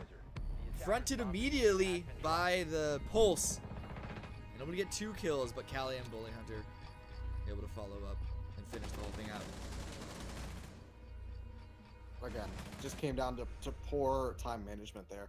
They really just needed to get to the bottom of the stairs. They needed to, instead of creating a full wall with the Capital, they needed to just use one smoke. Just use one smoke to cover where the plant is and waste out all the gas canisters. But when they started the final plant, or when they started the plant sequence, 2 canisters had been used at that point, which means there's still 1 more left to bait out. Now, when you have about 20 seconds left, you still have enough time to get that last canister to get baited out. Use 1 smoke from Capital, just use 1, and bait out the last one. Once you know where that last one is, then you gotta start looking for a plant that's safe from C4. Get a little bit aggressive in the backside, and then that's the round right there. But instead, we saw both smokes getting used. They had no way to try and replant once the first Hibana planter went down. And then, I'm not sure exactly what happened, but the Jaeger was able to come up and get 2 kills. Great job from, I think that was, I want to say, Callie? Maybe it was Throw, but I think it was Callie on Jaeger. To really kind of seal out that round for them. So, or maybe it was Cryo. Great, honestly, really good job there from the Jaeger, as well as the rest of the defending team. And honestly, a little bit lackluster from Carnage and Chaos. Really unable to make it happen. And it was all timing. It really just came down to timing, in my opinion. Now, we did see, after the second smoke was tossed out, something else was thrown into it, and Hibana shot it. Attackers have recovered Which Yeah, those are goo. it was what? Locate and defuse It was the a goo. bomb. It was just a From goo. Legion. Is it possible that Hibana thought that it was another gas, thinking, oh, there's the third gas, I took care of that, easy plan? I mean, at this level of play, maybe. I think it's kind of hard to mistake a goo for a gas canister. It's possible, but I think it probably just came down to like Capital used both of the smokes, and then you just have to go. Like if you're not trying to plant on those two smokes, you're Yeah. doing it wrong, right? And at Yeah. that point, there was really nothing they could have done because of the Jaeger flank. There's obviously a miscommunication of who was watching the flank because the Jaeger was able to just come in and get two, and then from there it was just poor utility usage at best, really. So just unfortunate that CNC really just couldn't quite able to finish off because they needed at least one of those few things. Either they needed to hold the flank or they needed to properly use their utility. But the problem is they kind of screwed up both of them, in my opinion. So that was it. They could have maybe gotten away with just one, but besides that, there was really nothing else they could have else done. Well, going into round 4, just under 2 minutes right now, Vandal finds Suzaku, sorry. Shot loaded. And this is Sophia coming to push up. We've seen a little bit of damage traded back and forth. Vandal, he's gotten multiple frags on top of the rooftop position there. Attackers have dropped So the bomb. curious why people keep trying to re-peek him, especially someone with such a lackluster range presence as Smoke. Thermite's going to open the wall, but also push forward after it. Bomb located This is by opening it just for Geometrics to lay some presence back with the Sophia. He's not going to rotate downstairs, expecting a flank in from meeting room. For a super, that ties it up to a 4-on-4. Yeah, unfortunately, with the smoke out of commission there, that's really rough. I mean, that is really rough. You have one C4 on Cryo if you still have, oh no, excuse me, you have two C4. They're running a Bandit C4 and hopefully a Valk C4. So it is still doable. It really is. But unfortunately, the smoke dying early is just, it's a reoccurring theme, and it just can't keep happening.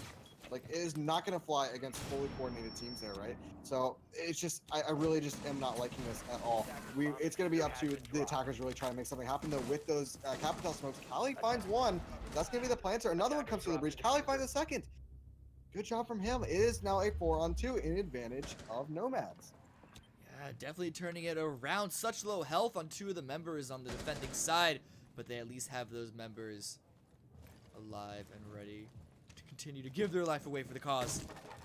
Thatcher Neptunes is forced to relocate, having to come up into large tower, but hole is not open for him to cross through. So he's going to try and find another way through. Vandal has no choice but to run straight on in, but he hits Legion Mine and Tho and Cali right on top of each other, find the final 2 frags. Cali, definitely the impact player right now here, or at least on these upstairs defenses. You know, he's been, I think that's like two rounds in a row where he's just gotten 2 or 3 kills per round, and it's been really, really critical kills, either stopping plants or, you know, killing people who are covering or the refrags.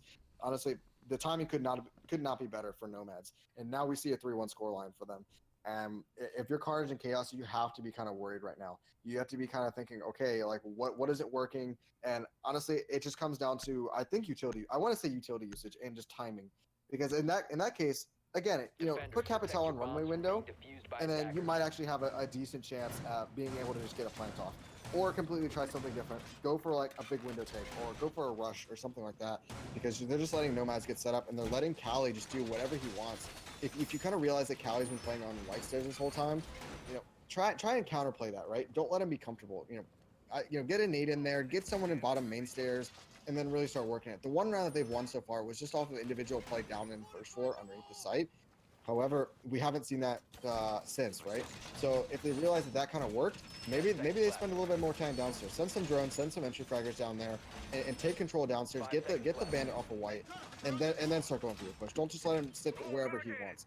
We'll see going into round number 5 how well they try and play this. Operator lineup is fine. They don't need anything else more than this. They have the 2 smokes. That's all they're really going to need, as long as Capital doesn't die early. Yeah, it's 3-1 scoreline, which means that even if Nomads wins yet another one, go 4-1, it does mean they still have to win 2 more. So it won't be the 11th hour. Oh no, Cryogen! The shot on the camera baits out his peak and is able to find the frag, and so the defenders go up 5-4, at least in kills at the opener. But Geometrics coming in from small, coming in through kitchen. Getting Paul running past. It doesn't decide to fully push on a meeting hall just yet. Was waiting to see if perhaps someone would push on his direction, someone would spread their range of influence out that way. You know, the superstitious among you might think that I just predicted the future, right? You know, Vandal on the Capital. I was like, as long as Capital doesn't die, right? And then sure enough, what happens? Capital dies. So that is really unfortunate there. It looks like it might be a trade back from Super, but he might be able to secure it. Nope, the Ash Arch isn't going to secure it. They will be able to revive him. Hopefully they're going to cover it up, or they're going to get aggressive. Right now, I'm not really sure what's going to happen. I think they're just going to push right into Split. It's not going to work out too well, though, because he has no drones, but Super actually finds the kill onto Cali. Cryo trades it back, and another trade from Neptune's. A fury of kills. 1-for-1 trades coming all the way through, but still, man advantage for Nomads. That's all they needed to do. That is exactly... That whole engagement went in favor of Nomads for sure. There's no smokes. I'm sure Geo probably still has a nade or two. Sure. But what are you going to do against a smoke and a pulse C4, as well as all those Legion mines with only 1 minute and 20 left? It's going to take a miracle at this point to really be able to pull out a round. So I'm thinking a 4-1 scoreline for Nomads coming out of this. They are indeed in the favored position at this point in the round, and as such, this point in the entire map. Bomb located Geometric by going attackers. back onto his drone, find the last piece of information he can get before they have to push in, before they have to be committed onto the execute. Gas cannon does come out, but the skeleton key not finding any openings, so that is a reinforced wall you're trying to go up against, boy. Fauna rushing forward, knew that there was a Legion trap, doesn't want to commit there. Is able to get back onto the stairs before the smoke canister comes out. Peaks a little too long in there, takes at least a quick breath of air, but now is going to be rushing through, going to be planting behind. It's actually going to be a bait. It's going to be a fake plant, and another smoke canister comes out. This is the last one, and so it should be a plant possible. And in the meantime, Geometrics does even up to a 2-on-2. He's going to fall down the hatch, but he can't get a frag, but it is 5 seconds to go. plant being committed to right now. No other choice, but immediately dropped. Eyes on the diffuser. Attackers need to Finished off with protect an impact as well. So the diffuser is being disabled, and it will be Nomads going up 4-1 at the end of the first half. it. Defenders disabled the diffuser. Yeah, for sure. Defender mission successful. I gotta say, I think that obviously the trades did not work out in their favor. Vandal dying early was actually very, very critical to Nomad's success in that one. But I gotta say, honestly, I think if Geo was able to get that kill onto the Legion in the hallway, that would have been the round, obviously, right there. Yeah. You know, the plant was going off, smoke was out. I mean, that literally what it came down to in that final execute, is that Geo missed his shot there. Again, mighty unfortunate for Geo and for his team, because now they are down 4-1.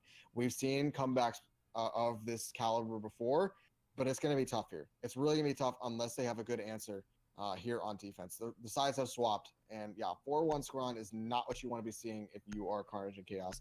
But if you're Nomads, this is actually a really good opportunity to kind of close out the round quickly and put it Defenders, into protect map your number bombs 3, from which being I defused believe by is Coastline. attackers.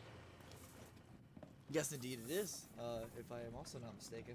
That sounds quite familiar to me, and yes, I am checking that in. It will be Coastline after this, if, and only if, Nomads can get 2 more rounds before, of course, Carnage and Chaos get 4, at least, to guarantee overtime, or if, for some reason, Carnage and Chaos do go out 5-0 in this half, they will win the entire thing before going to overtime, but that is indeed a tall task 10 to seconds left. expect. Let's see if they can't do it. Their first sight is going to be downstairs this time around. 5 seconds to go. A similar setup that we've seen Nomads on when they're defending basement. Attackers recovered the diffuser.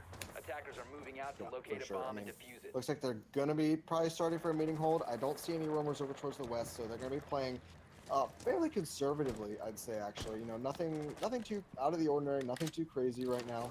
Remember, Mira and Vigil are banned, and we have been seeing lots of Vigil play actually coming out from CNC. So, you know, that Vigil ban actually coming in and putting in a lot of work here, because I think this is kind of making CNC a little bit more scared of going for the wide roam over towards the west or maybe even upstairs, just because they want that comfort pick if at all possible, but they aren't going to be able to have it here.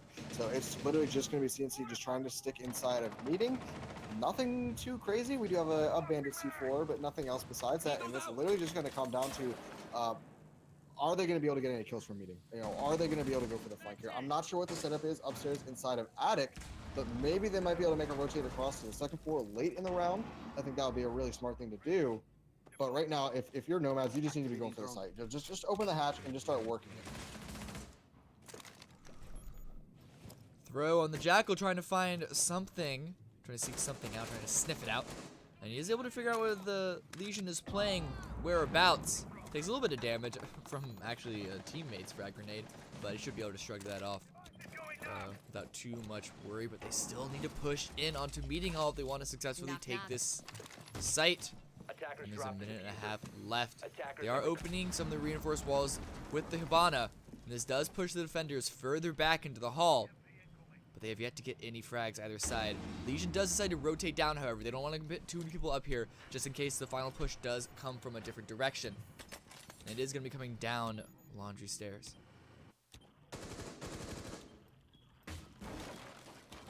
Enough prancing around. Nothing much is honestly happening if you're the attackers. If you're the attackers, you have 2 smokes, but you do have a Blackbeard in your favor right now. And honestly, they need to be, yeah, so they are going for plants now. You see, look at the timing difference now. So you have 50 seconds, and that's when they're going to go for the plants. Suzaku actually might die to this. Oh no, the Cryo is able to pick off one. In the meantime, the smoke has done a little bit of his job, but it's still 40 seconds. If you're 40 seconds right now and you're the defenders, you're sweating bullets. I mean, you're absolutely sweating bullets. Callie and Bully, assuming Euphoria, find kills of their own. Sure, that Yokai drone is doing a little bit of work, but there's only so many charges that he has, and it's now it's a 2-on-5. I mean, there's really not much that's going to be able to happen here from the defense. So finds 1. Neptune's does trade back 2. Okay, cool. But honestly, with only 25 HP, this is really a lost cause for him. Can't count him out just yet. Using the Echo Drone, discovers who one of the players is. Utilizes the blast to try and bait out a peek from a different angle. Dodges a flash, goes back in. Wants to find the exact angle he needs to peek before he comes out. He's running out of time, but he's going to utilize the Drunken Blast at least one more second. Blackbeard peeks in, and he's not going to be able to find the shot. It's going to be Carnage in with the final kill. Giving a little crouch practice as well, strengthening up those those legs. Get your daily squats in, right? Yeah, it's important. Yeah, for sure. All right. Well, again, so that was the timing that you're looking for. So that's pretty much what I was talking about when CNC was on attack. They needed to be getting down there, and you need to start wasting their utility at around that 50-second mark. As you saw, both the smoke, he used 2 of his canisters to stop that plant at like the 45-second mark at that point. So that's a lot of stuff wasted. I mean, that's a lot of utility wasted. I mean, they might have had a C4 as well that they could have been using. But if you're starting to plant that early, and it's just nothing you can do. There's really nothing you can do. I mean, sure, like I said, the Yokai did a little bit of work, but there's only so many charges, and when there's still 30 seconds left at that point, what are you going to do? There's absolutely nothing except for rush him. And as long as Nomads has the proper crossfire setup, that's not ever going to work against them. It really should never work unless you just have some godlike, shot, right? So honestly, this is not looking good. We are now on match point for Nomads and on the verge of going into coastline on map 3. Yeah, match point 5-1, and it's a pretty dominant match point indeed. So Nomads able to recreate what was so successful about last round, which I don't expect will be too hard for them. We will be going over towards our coastline, our favorite resort.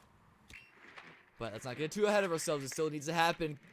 Carnage and Chaos could still come back with the comeback of the century. Let's see if they can be able to do so. Blackbeard opened a little wall. Jackal already upstairs as well. Trying to do his job to figure out where any of these roamers are playing at. Not too much of a meeting hall commitment, at least not compared to last round. Yeah, really. Yeah, you're right. Nothing really much going on. Honestly, if you're Carnage and Chaos right now, I think the #1 thing you should probably be looking to do is to actually leave attic unreinforced, because right now it's reinforced.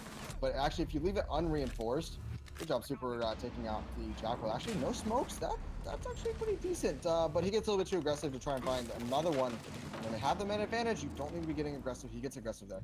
As I was saying, honestly, if you're Carnage and Chaos, what the setup that I'd probably be looking to do at this point would be open up all attic on both sides. You know, you have to be looking for that flank. You have to be looking for ways to try and make the attack uncomfortable. And the first way to do that, for sure, is to just be aggressive on the flanks. Maybe even have pantry open or leave pantry soft so that way you can maybe impact out late, and then open up attic. You know, open up attic and just try and flank late. You know, get some presence in big tower, get some presence in attic, and hold it. Just make them have to do something instead of just walking down these stairs. Suzaku so low. He's gonna drop the diffuser and trade it off for someone else. That is a smart decision. But like I said, not really favoring what Carnage and Chaos is doing right now, especially after the super 1-for-1. Even though that was a good trade. Down to a minute left on the clock. Suzaku taking some shots into closet to see if he can't find any sort of lucky connection through the soft wall. It's not going to be the case, but it still puts a little bit of pressure, I suppose. But no one peeking out into this. It's 4-on-4 in terms of manpower, but oh, while droning out, Geometrics discovers Cryogen. That was definitely not in the game plan, and Vandal finds another with the C4 onto Cali. This means that it is just 2 left. Thatcher has no choice but to push down himself with the low health. He gets easily dispatched by the smoke grenade. Is now up to Sledge, peeking the wrong corner. Geometrics hiding in the back, able to take him out. And it is going to be a 6-1 victory for Nomads. Yes? No! Oh my god, wow. I just got completely brain farted then. No, it's actually going to be the start, potential start of a comeback for Carnage and Chaos. Oh, there you go. It's been a long day. I gotta say, I'm not sure what Nomads was doing.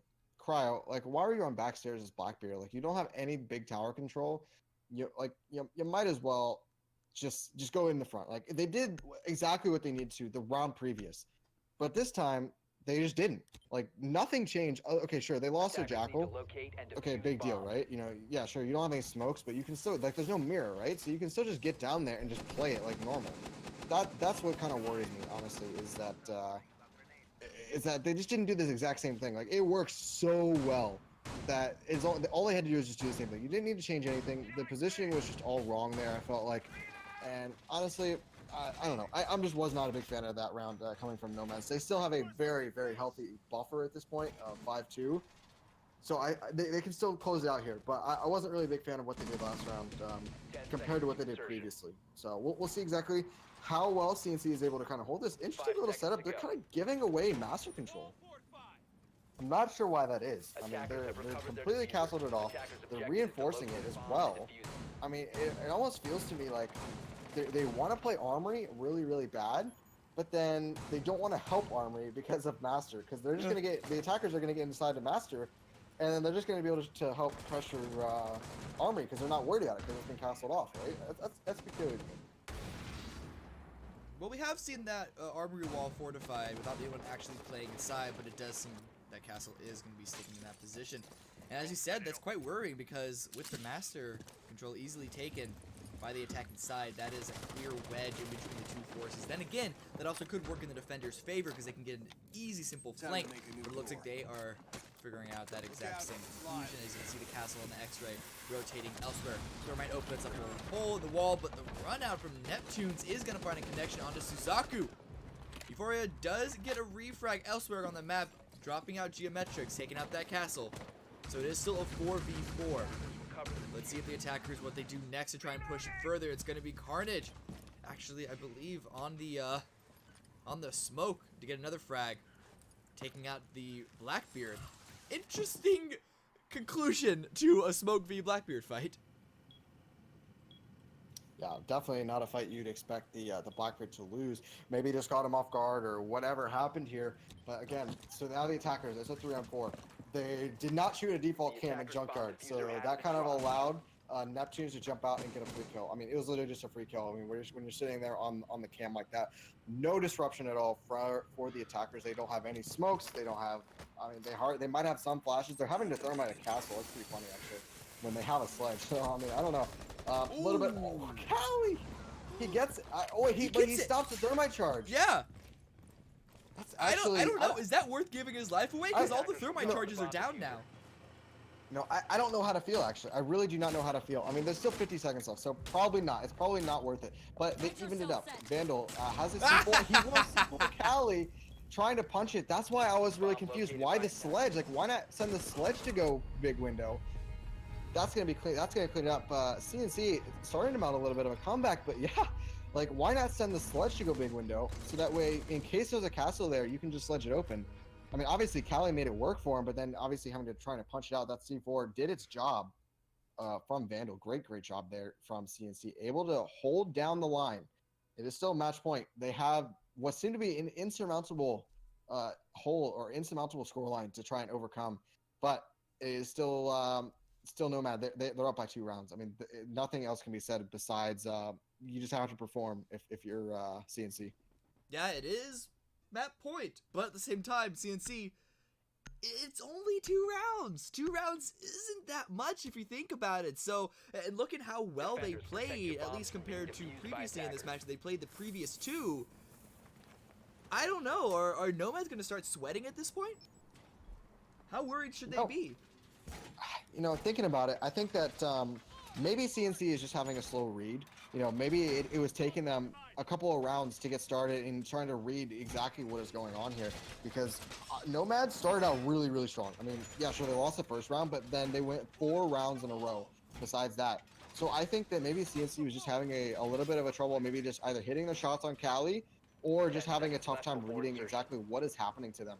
And now that they're on defense, maybe they're having a little bit better time, you know, getting and coordinating as a team against this sort of like play from Nomads. Now I'm also going to say, I'm going to point out that Nomads, they've been making some questionable decisions for sure. Yes. Especially, you know, putting the Blackbird on backstairs the last time they were attacking basement, to the thermite going big window, to not shooting cams in junkyard. Like a lot of things that are being missed from Nomads, and I can't help but wonder if this pattern continues, if we're going to see the exact same thing. Now Jackal is no longer on the board, and this is the round that we're going to see the roamers and the jammers.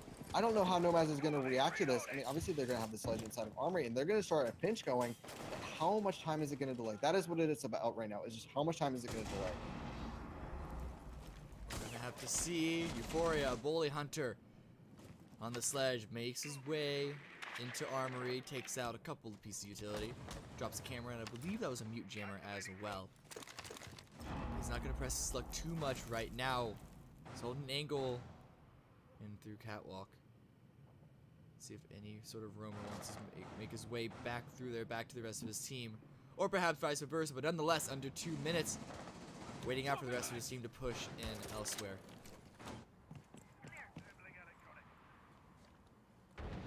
Watch the clock.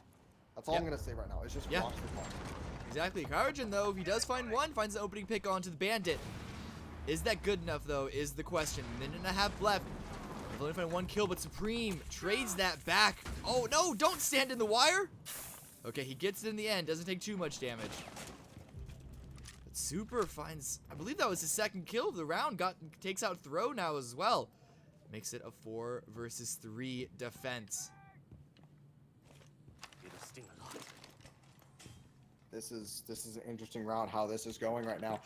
Honestly, Nomads has no answer to this roam. They're just going to go right down to site. It's a 3-on-4, and look at this. They're getting aggressive on site. Suzaku finds one. That's kind of the play right now. You need to be pushing all the way around, but Callie kind of fumbles a little bit. That allows Carnage to kind of trade it back. There is, I believe, a Valkyrie inside a site that is calling all the Super on a 3-kill. Suzaku finds the 2nd one. It is now a 2-on-1. Suzaku firmly has the site. 40 seconds left. The plant is going to go down. They have bout cams inside a site. They realize Suzaku is inside a B. This is teamwork right now. This is all comes down to teamwork. But no, Super finds a 4K now. That is going to be the round. And honestly, Nomads, what is happening? They're not able to make it happen. I really like, honestly, I like that play from CNC going for that roam. Try to throw Nomads off their game, and that's exactly what they did. You know, do something unexpected, but do something unexpected that isn't too aggressive. You know, if I was saying that for Nomads, I would say something unexpected would be going for a wild peak. But since this is Carnage and Chaos, something unexpected is actually a very smart setup and a great hold from Super and compadres upstairs. We're down to the final round of regular time. Ladies and gentlemen, can Carnage and Chaos win this round? Have complete, well, not complete, but finalize the ridiculous comeback in regular time and send us to overtime after being down 5-1? Or can Nomads finally win the one round that they have been missing this entire time?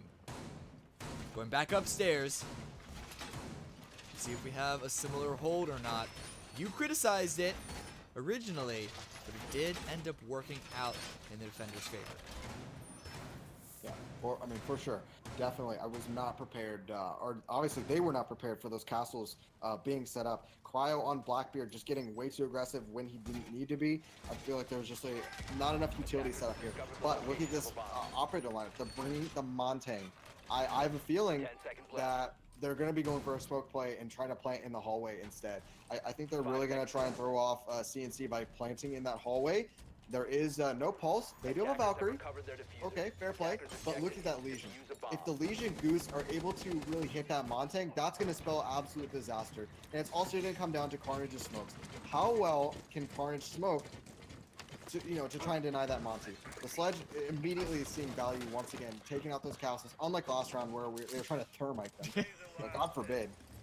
So, I mean, you can immediately see the difference between this round and the last for Nomads. Like, they're trying something different. They're using their utility. But the question is, are they going to be able to find the positioning to be able to make something happen? Sledge immediately going for those castles. That's exactly what he needs to be doing. Perfect job there. Oh! No! Neptunes finds it! Euphoria, that is not what needs to be happening. That is going to spell absolute disaster. Those are your nades out of position. Or out, just gone. Right? Super finds a kill of his own. He runs out big tower to someone probably repelling, but the Montang hipfire comes out, but it immediately gets traded back. This is a 4-on-2. This is absolute disaster if you're Nomads. This could not be going any worse for you. I mean, you got one kill, but congrats, it was a castle. Castle is nothing at this point. You need to be finding the Legion. You need to be finding a C4. You need to be finding a smoke, but you're not. You found a castle. That is not it. You still have a thermite. You still have a Blackbeard. I'll be real. It is still possible, but this is almost impossible because you have barbed wire in the hallway. As long as CNC does not overpeak and get too aggressive, this is a very, very easy round. Loading mag. Down to the wire. Nomads. Courage on the Blackbeard trying to find some connections. You know someone is hanging out on catwalk. Is not, smartly enough, is not peeking into him. They know they have the man advantage. There's no reason to play aggressive at this point. Sit back on the site. Force the attackers to come to you. Force them to walk through Legion mines, and it is going to happen. A little bit of damage also from the bullets. But that still delays the push. Nonetheless, down to a minute right now. More smoke canisters come out. And then Super finds yet another. It is now all on Cali. Does get the first one onto Super. No retrade immediately available for Carnage and Chaos to finish it out. But where does Cali go from here? He's banging out some barbed wire, baiting out a peek. But no one's peeking into him. Takes out an ADS. It's at least a little bit of something. It's going to go through the wire, but Vandal holding the angle. Vandal lands the shot. It is 5-5, ladies and gentlemen. We didn't expect it. I don't know if you expected it or not, but we are, in fact, going into overtime for map number 2. That is exactly it. I mean, like, if you're CNC, huge weight off your shoulders now. And honestly, Nomads is on the back foot. I mean, all momentum, any momentum Nomads has is now shattered. I mean, absolutely shattered into tiny pieces. Like, it's down to atom-sized bits. They just lost what, a 4-1, 5-1 scoreline, and now we're going into OT at 5-5. That, if you're Nomads, you're feeling like crap right now. That's really the only good way to put it without bringing out some other language. I mean, this is really bad for them. They're going to be going upstairs. They're going to be grabbing the Valkyrie. That tells me they want to play aggressive. Guys, playing aggressive at this point is not the answer. That is way too predictable. They're probably going to throw some Valcans outside, and they're probably going to do some jump outs. Knowing Nomads, that's probably what they're going to try and do. The first camp's going to go into Master. I mean, if you're Nomads, you have to play it by the books. I mean, you have to try and meet them, because at this point, all your aggression has not been working out. sure, you're getting kills, but you're not getting the right kills. Or if you're getting kills, you're getting very weak kills, like onto a castle. Like it's really nothing much there. So they've been falling apart for sure. I want to see that bandit. I want to see him battery trick. 5 Actually, seconds remaining. stay inside a small. Don't just pre-place him. Actually try to make a commitment to protecting the bandit there. I think that would be an interesting play. Don't just give them the free wall here. Don't just give them everything. We'll see exactly what happens, or if everything just kind of falls apart for Carnage and Chaos. It's still anyone's game, 5-5. Momentum, it's a tricky concept. But indeed, if there was such a thing, you nailed it around the head. Carnage and Chaos have it all in their favor at this point. They just won 4 rounds in a row and have their sights set on the 5th. Vandal back up on the rooftop that he knows and loves. But on the line, this is the first time we've actually seen the line deployed at all this entire evening. After the nerfs, naturally, Lion hasn't seen nearly as much play as he did when he first came out, but still has some use. At least there are a couple of teams. The run-out call, however, was accurate. Ladies and gentlemen, Talon, the best color commentator in the business, predicted it, and it did come true. Valkyrie, though, on that run-out, didn't find anything successful and only found death. At this point, Carnage and Chaos just needs to play it really standard. They don't need to do anything special. They have the Lion. They have the smokes on Capital. They have a Hibana. Okay, not the greatest thing to have a Hibana, but you can still do it, right? They're not battery tricking. You need to find something in your favor if you're Nomads right now. And right now, they've lost their Valkyrie. They've lost a C4. They know right now that they've been spotted downstairs. So what are you trying to do? Like you're trying to find something. So Smoke Suzaku is gonna go for a peek, and again, you do not need to be getting aggressive. He didn't even aim. Like Suzaku at this point, it's very like half-assed is what the aggression is right now. We will see Euphoria finds 1, but the Lion finds 2 actually. That's the play that they needed to make. That is the play. That actually is pretty big. They take out the smokes, they take out Super, and Super's been kind of one of their impact fraggers at this point. Cali is kind of been the big player here on defense for them in that power position of White. You know, he's been able to get so many kills, but he just hasn't been able to make it happen, right? So Hibana now going for the wall. They just now got the battery off. That's kind of a little bit of worrisome, honestly, if you're CNC at this point. I mean, both of your counter aggression picks are now kind of worthless because Euphoria was able to find 2. So now they have a line going off. This is the last line, and nothing is happening off of it. This worries me. They're going to be probably going for picks here. They're probably not going to go for plants. However, Geo finds 1. Carnage gets shot from underneath. I think he's actually able to call that. I think that now Carnage and Chaos realizes the last guy is probably going to be downstairs. And there is 2 alive. One guy's, that's actually a huge pick from throw. And Euphoria finds 1 as well. There's 2 people down. It's just going to be up to Geo to try to revive himself. Not going to happen. Wow, what a great round from Euphoria. Able to, I think, find 3 or 4 kills for sure. Great round from him. And maybe Nomads has found a stride. Maybe. It's a little unfortunate for them, at least, that it came so late. But it is still a round up into overtime. You could also argue that this is exactly what Carnage and Chaos need to come back, is beyond match point. That's when they really start winning. We'll see if that's the case or not, or if Nomads can find that such elusive match or map winning round. Yeah, no, for sure. And like I said, I don't know how Euphoria got a double kill as a Legion. Like, I don't even know how that happened, but he started with made a knife. It work. Yeah, it started with a knife. So he obviously ran in somewhere, knifed 1 guy, and then was able to find another pick. That was the game. That was the round winning. Excuse me. That was a round winning play for sure. I mean, taking out those smokes like that forces the rest of CNC to just get aggressive, and as well as the pick in from, I believe, the Jaeger downside in Classroom.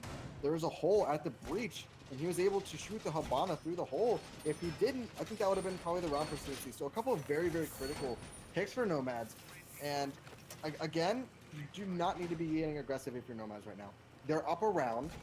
You do not need to be getting aggressive. If Nomad gets aggressive right now, that is absolutely the wrong play, for sure. No matter who you are. Even if that's Nomad's like thing is to get aggressive, quote unquote, you just don't do it. You really just do not need to be doing it. Make them like scared that you're gonna get aggressive, but then don't actually do it. Don't be wasting your life away from it. Attackers recovered the I mean, on the flip side, though, they did win a round off of it, so let's see if they can't do it again. back down to the basement because they won the kids' room previously. Obviously can't pick it again. So let's see if that was perhaps a fluke on the site. Remember, Nomads were very successful on the defense, and now they get a second shot at it to finish it all off before they have to now go back on the attack where they showed so many problems. Yeah, 30 seconds into the round, they already have upstairs control. CNC is the pacing is good. I'm not gonna say great right now. It's okay. It's good, right? You know, Cryo's probably gonna peak split. You know, just like he's always been. But besides that, you just need to start working the site. You have the Habana, open up the hatch, start working main stairs as soon as possible. You need to be on those main stairs, like now. Honestly, you need to be getting down there like without hesitation. Start working down their smokes. Start trying to bait out a little bit of C4s. Find those goo mines, and then smoke and go for a plant. Don't waste both smokes on the execute. Just use one, and then they'll have a better chance. Instead, I think they're gonna stall a little bit instead of just going down. Cryo goes for the peak again. Stall finds one. Okay, Cryo. Yeah. Cryo, you're up. Okay, when you're up around, you do not need to be getting aggressive. It is up to the other team to make something happen. They're looking for picks, and you just gave them a pick. That is absolutely the wrong move here. Throw on the back stairs is going to find one, but he's going to get spotted out from the concussion and the drone. So no surprises here from Throw. He probably is going to try and get aggressive because now he sees two people, and he's now down a man. So now he's trying to get aggressive, but Gio has those concussions to try and stave that off. Okay, decent job so far. That's all they need to do is just hold him off and just try and just do it. Now they need to be starting to go for a plan. With a minute left, they need to start wasting utility. If they're not wasting utility, that's not going to happen. Pulse finds one on super. That's going to be the Ash out off the board. Not a critical loss yet, but still a loss nonetheless. 4-4 right now, and it's less than a minute. So now is the time for the attackers to come in and even up the overtime score line. Rebex is going to drop down directly onto a Legion Mine. Can't find the connection onto the Bandit. And he's about to get pushed from so many angles. Can't take the mine out. Can't take the needle out of his leg. But at the same time, Vandal's able to find one. Get the plant down. And it's now tied up to a 2-on-2. Back upstairs, they can easily defend the diffuser. Make it a 2-on-1. It's just the smoke left to try and find two shots. And it's going to be difficult. You may have to run upstairs if they don't peek him over the hatch. And there's no need for them to do so.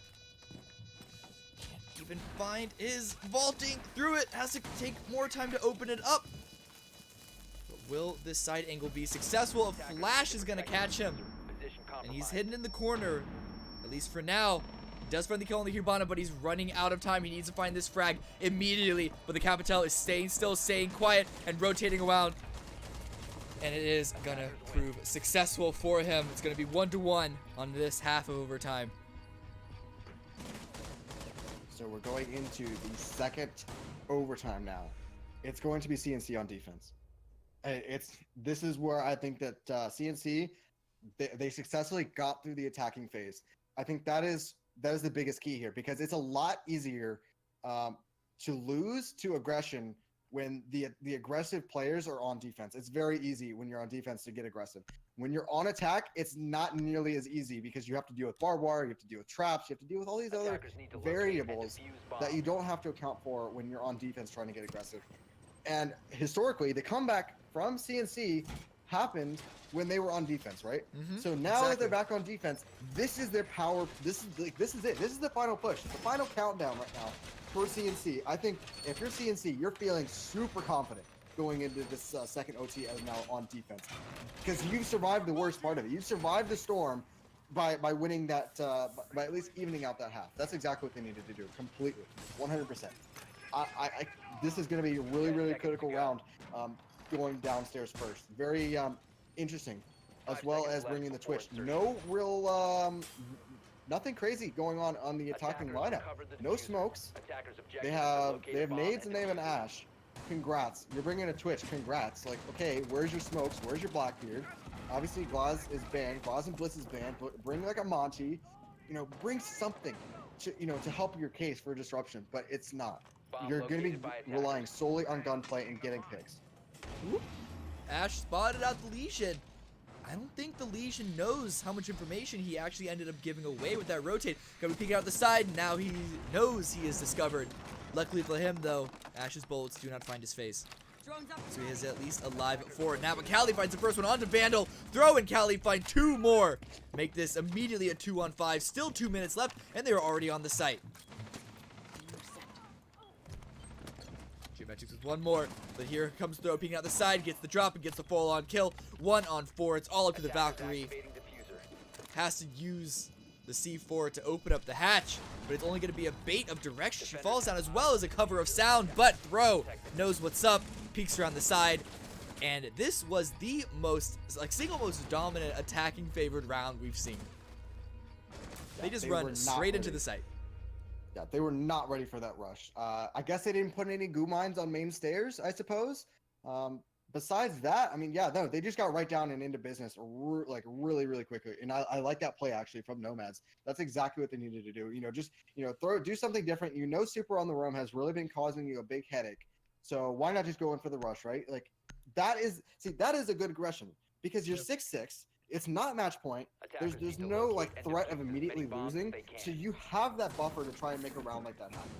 Right, I really do like what they just did there. But this is an equally, or at least another good play from CNC is going upstairs instead of trying to go back downstairs. You know, they have a Hibana on attack, so no thermite, which means it's going to be a lot harder for them to try and make something happen pushing through Master. Historically, I think that CNC has been better upstairs regardless, so I think them going downstairs was maybe not only a mistake, but just a way to try and throw off the other team. But it didn't really work, obviously, because they just ran right through them, right? So getting into this next round, the pressure is now once again on CNC. So far in this series, CNC has been working well under pressure. So it's not super critical. I think against a lesser team, yeah, sure. Pressure definitely might be a big contributing factor. Vandal throwing a couple cams out. Maybe even might be time for them to get aggressive, CNC. Maybe calculated aggression is exactly what I'm looking for. We have seen Neptune's. He's jumped out before based off of what we've seen off of cams. So, you know, using that, as long as they do the same thing, it could work out well. Gonna have to see. That's on match point. Once again, I believe this is their 6th match point this entire series, so that's a lot. But Throw is going to be the one to find the opening frag. So this puts them still in even more of an advantage. 5-on-4. Carnage gets a trade, though. I've got to say, interesting decisions here. So right now, what we're seeing is Nomads going for a like a west clear, more or less, and then they're just trying to they're clearing out the roam, and then they're going to get aggressive, right? So you're probably going to see them get on windows really soon. And then you're gonna see them probably push up white, open up the bottom of white, and just try and find the picks. Hibana is like nowhere near opening up the master wall yet. You know, maybe in a little bit more time, but it's probably been muted at this point. I mean, they do have a Thatcher, but I'm not sure if he's ended up actually. Yeah, no, he has not cleared out master. It is still jammed, right? So you're still gonna spend at least another 30 seconds probably actually getting the wall open from clearing the jammers to getting the Hibanas on the wall to actually putting them down. You know that it's still time wasted, right? So yeah, 1 for 1. Ash probably didn't even get to use her Ash charges, so or her flashes, right? So losing a Jaeger is not the end of the world if you're CNC. You still have a great chance at holding this. Here comes the white push. We'll see if this actually ends up working out. Minute left on the clock. Even spread of operators alive on both teams. Geometrics holding the top of white stairs. Is going to relocate his angle elsewhere, but oh, perfect timing to spot Throw trying to sneak up. So the defenders are now with an advantage. He's going to push down these stairs to try and find a separate angle. But the push is going to be coming up elsewhere. Pulls up the C4, doesn't throw it.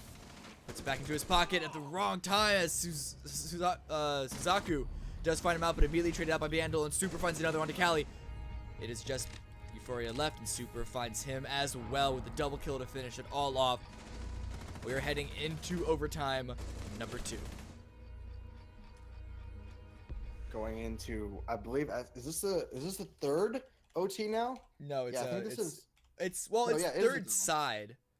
I guess. It's the third set of OT now. 7-7, and now it is back. CNC is back on attack. So like I said before, they haven't really been finding too much success on attack. They've done enough. But in regulation, they got absolutely slammed on attack. It was not having a good time for them. I mean, they were finding picks, but then they weren't able to really close out rounds. I think curbing the aggression has not really been their issue, more or less that closing out the rounds. If they can close out rounds, I think that's where they're really going to actually be able to win. Lion comes out once again. It wasn't that successful by my count last time, but let's see if they can't figure out anything with it this time around. It is going to be utilized up against the top floor as well. So good call on them, expecting Nomads to be avoiding that lower floor. Yeah, going on upstairs. Again, no thermite. I don't really know about that. You know, none of these teams really, they don't like thermite, obviously. I mean, both teams have stuck away from it. If I were them, I would bring thermite just in case, right? To give you options. But because, I mean, you can still open a hatch with a thermite, right? So you might as well just do it and bring it just in case they go upstairs to help kind of deny, or to be able actually to open up the small wall. But we're not seeing that at all. I mean, we're still bringing the Habana. I think it's probably just because. I mean, I can't really give a good reason why you'd want to bring Habana upstairs. But regardless, they're getting into it. This is 7-7. This is interesting. Putting up some claymores, good. Okay, they should have 2 claymores at the least. Hopefully, Twitch and Thatcher are going to have the 2 claymores. Now, looking at the defensive lineup, though, they don't have that Valkyrie, so maybe we're going to see a little bit more passive play from Nomads. Maybe just a one-off. They're still going to run the roam downstairs, and that's fine. That's just to kind of prevent them from doing anything. Cryo is still looking for peaks. Oh no, dude, that's like as smoke. You just can't be doing that, in my opinion. You need to be saving those smokes for the utility. Well, he didn't get punished this time around, but now Vandal is back on the angle. Is someone gonna go for the peek again? Vandal pulls off of it. The perfect time. Don't know if the peek actually happened or not. The ACOG was blocking the X-ray, but nonetheless, still no frags either way, and we're now under 2 minutes. The Legion is discovered downstairs in the halls. The attackers, if you have to them decide to push onto him or not. Still on their drones. Gonna track all of these roamers and where they decide to troll around in.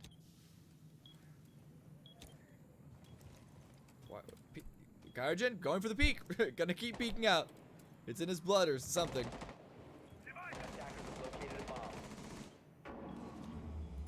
So right now, 1:20. They're just now getting open the wall. No batteries nearby. Throw finds a kill of his own onto Super. It's an Ash. Okay, not really the end of the world at all. But the rest of attackers are in position. One Lion, a little bit of a questionable use in my opinion. I think that they could have probably saved that Lion to during like an execute or maybe even a post plant. There goes. Vandal's gonna find the trade onto Throw. Very, very similar to what we saw previously. Both the Ash and the Jaeger are now down. So many people are playing over in Dorm's main over by Porn. Vandal should be able to get this, but no, Cryo gets that kill, but it gets traded back as Callie loses his life. Callie has been a really, really big component of this defense, actually. You know, getting him off of White Stairs is very, very critical. Now, it's literally just, okay, watch for the flanks, because there's 2 defenders off-site. It's a 2-1 split. 2 out, 2 off-site, 1 on-site, and there's 3 attackers. They need to be setting up some drones to make sure that, hey, we know where all the rest of these guys are at. Ella's going to find her way upstairs. Gio's going to enter into Cryo. Looks like Carnage is going to find Suzaku. It's going to be all up to Euphoria in a 1v3, but it's not going to happen as Neptune finds it and closes it out. So once again, back to match point. This time for CNC, and it's on attack match point nonetheless. So the question is, if you're Nomads, where do you go? Which site do you pick at this point? I'm thinking they go back upstairs, but they could go downstairs. What are your thoughts? I honestly have no clue, because this is the first time we've actually seen Carnage and Chaos go up on the attacking side, because remember, before they went 1-1 in overtime, in regular time, they only got 1 round. And it was so long against that, I don't know how you want to play against it. I think you're right with your call that CNC were just a little slow on figuring out how to disable Nomad's setup. So, this, I don't know, flip a coin, throw a dart at the wall. I have no insight into this matter. Attackers need to locate and defuse. And they're choosing upstairs. Exactly what I suggested. So they are going to go back upstairs, probably a little bit more comfortable for them, since a lack of Mira is not as bad upstairs as it is downstairs. I think that's pretty much what it comes down to for both teams, actually. I think last round can pretty much be contributed to the fact that the roam game was just very lackluster. Yeah, sure, they have 2 roamers downstairs in kitchen, but you don't need to clear out kitchen because there's no pulse. You know, so what? So you really don't need a clear kitchen because there's no threat of getting C4 from underneath. There hasn't been like a whole lot of vertical play like at all throughout this 10 entire seconds left series. before insertion. Pulse is not banned, by the way. So the fact Wow, that we're you're not right. seeing a 5 pulse seconds to from insertion. either team, it's just it's peculiar to me because Attackers if recover I the was bomb Nomads, diffuser. I'd be like, listen, Attackers must they're gonna go locate for a and defuse a we bomb. know that, right? We know that they're not pressuring downstairs, so Pulse would have a free reign no matter where he wanted to go downstairs. Now, last round, when they were on defense in the same site, I wanted to see them go for big tower, like the defense. You know, have a flank go big tower. We've seen time and time again, Vandal has been on big tower, and last round he actually got on Kizerpel. But he's able to do that because the defenders are not getting pressure, or they're not pressuring big tower at all for any of that control. Right now, CNC just doesn't even really care about big tower. Neptunes is going to start things out with Cryo. Cryo, just smoke is just continually dies over and over again. Like that just cannot happen. Like that's all I can say from now on. It just Like, can't happen. If you're gonna send any operator to peek outside, why would you send your smoke? He doesn't have the guns Yeah. for it, and he still has probably he is the one to utilize his utility the latest into the round and is the most impactful at that time. Like, it's the opposite of a castle, where a castle utilizes stuff in the very beginning and then you're kind of just a walking gun. Attackers drop the diffuser. Attempted runouts from Nomads to try and trade anything back, but it doesn't find anything, and rather it's going to be another frag going the way of CNC. Nomads do find one from throw onto Neptunes. The attackers are still pressuring in. Super from below, opening up the floorboards. I mean, that's what they need to be doing. They just need to be, okay, so a minute and 30 left. All you got to do is just start finding your angles, start finding the remaining, yeah, so look, you're getting a head count inside of sight. That's exactly what they need to be doing. They're going to get in, they're going to open up this wall, and then they're going to start finding angles. Once they find all the angles, they're going to start getting kills. You're going to see, it's probably going to be a very explosive ending. I'm going to be honest with you. A little bit of an early line, in my opinion. Geo finds a kill of his own. That is absolutely critical there. So now it's just one guy left in sight. It's going to be Throw. However, he does get a kill onto Geo. A little bit aggressive on Geo. Super finds it, and it's all up to Throw in a 1v3. This determines the series. He finds one. This is still doable. Lion, I believe, still has one more call, as well as the diffuser is in the hands of Habana inside a small. The diffuser starts it, but he decides to reposition. That's exactly what he needs to do. Lion is covering the cross, but Lion jumps in. No! Throw! He's so close now, but he decides to fall off. He's trying to make Habana worried. What is Jaeger gonna do? He's starting to creep back up White Stairs. Do they have a drone? Do they have any support for Habana right now? Habana gets the diffuser down. This is match point. Oh! CNC gets it. Throw loses in the 1v3, and that is going to be your series. Wow. CNC barely crawling back there. Really, really worried there as a Lion goes for the aggressive jump in. That is not what needed to happen. Thankfully, Habana was able to make it happen. Honestly, really great job there from Carnage B. That is going to be your series. 2-0 in favor of CNC. Boy, that was close. This was so neck and neck. I actually thought that we'd be able to go to a third map this time around, but that is not going to be the case. Well, ladies and gentlemen, it is late, so I know Talon is tired, or I suspect that he is at least. I know I am a little exhausted as well.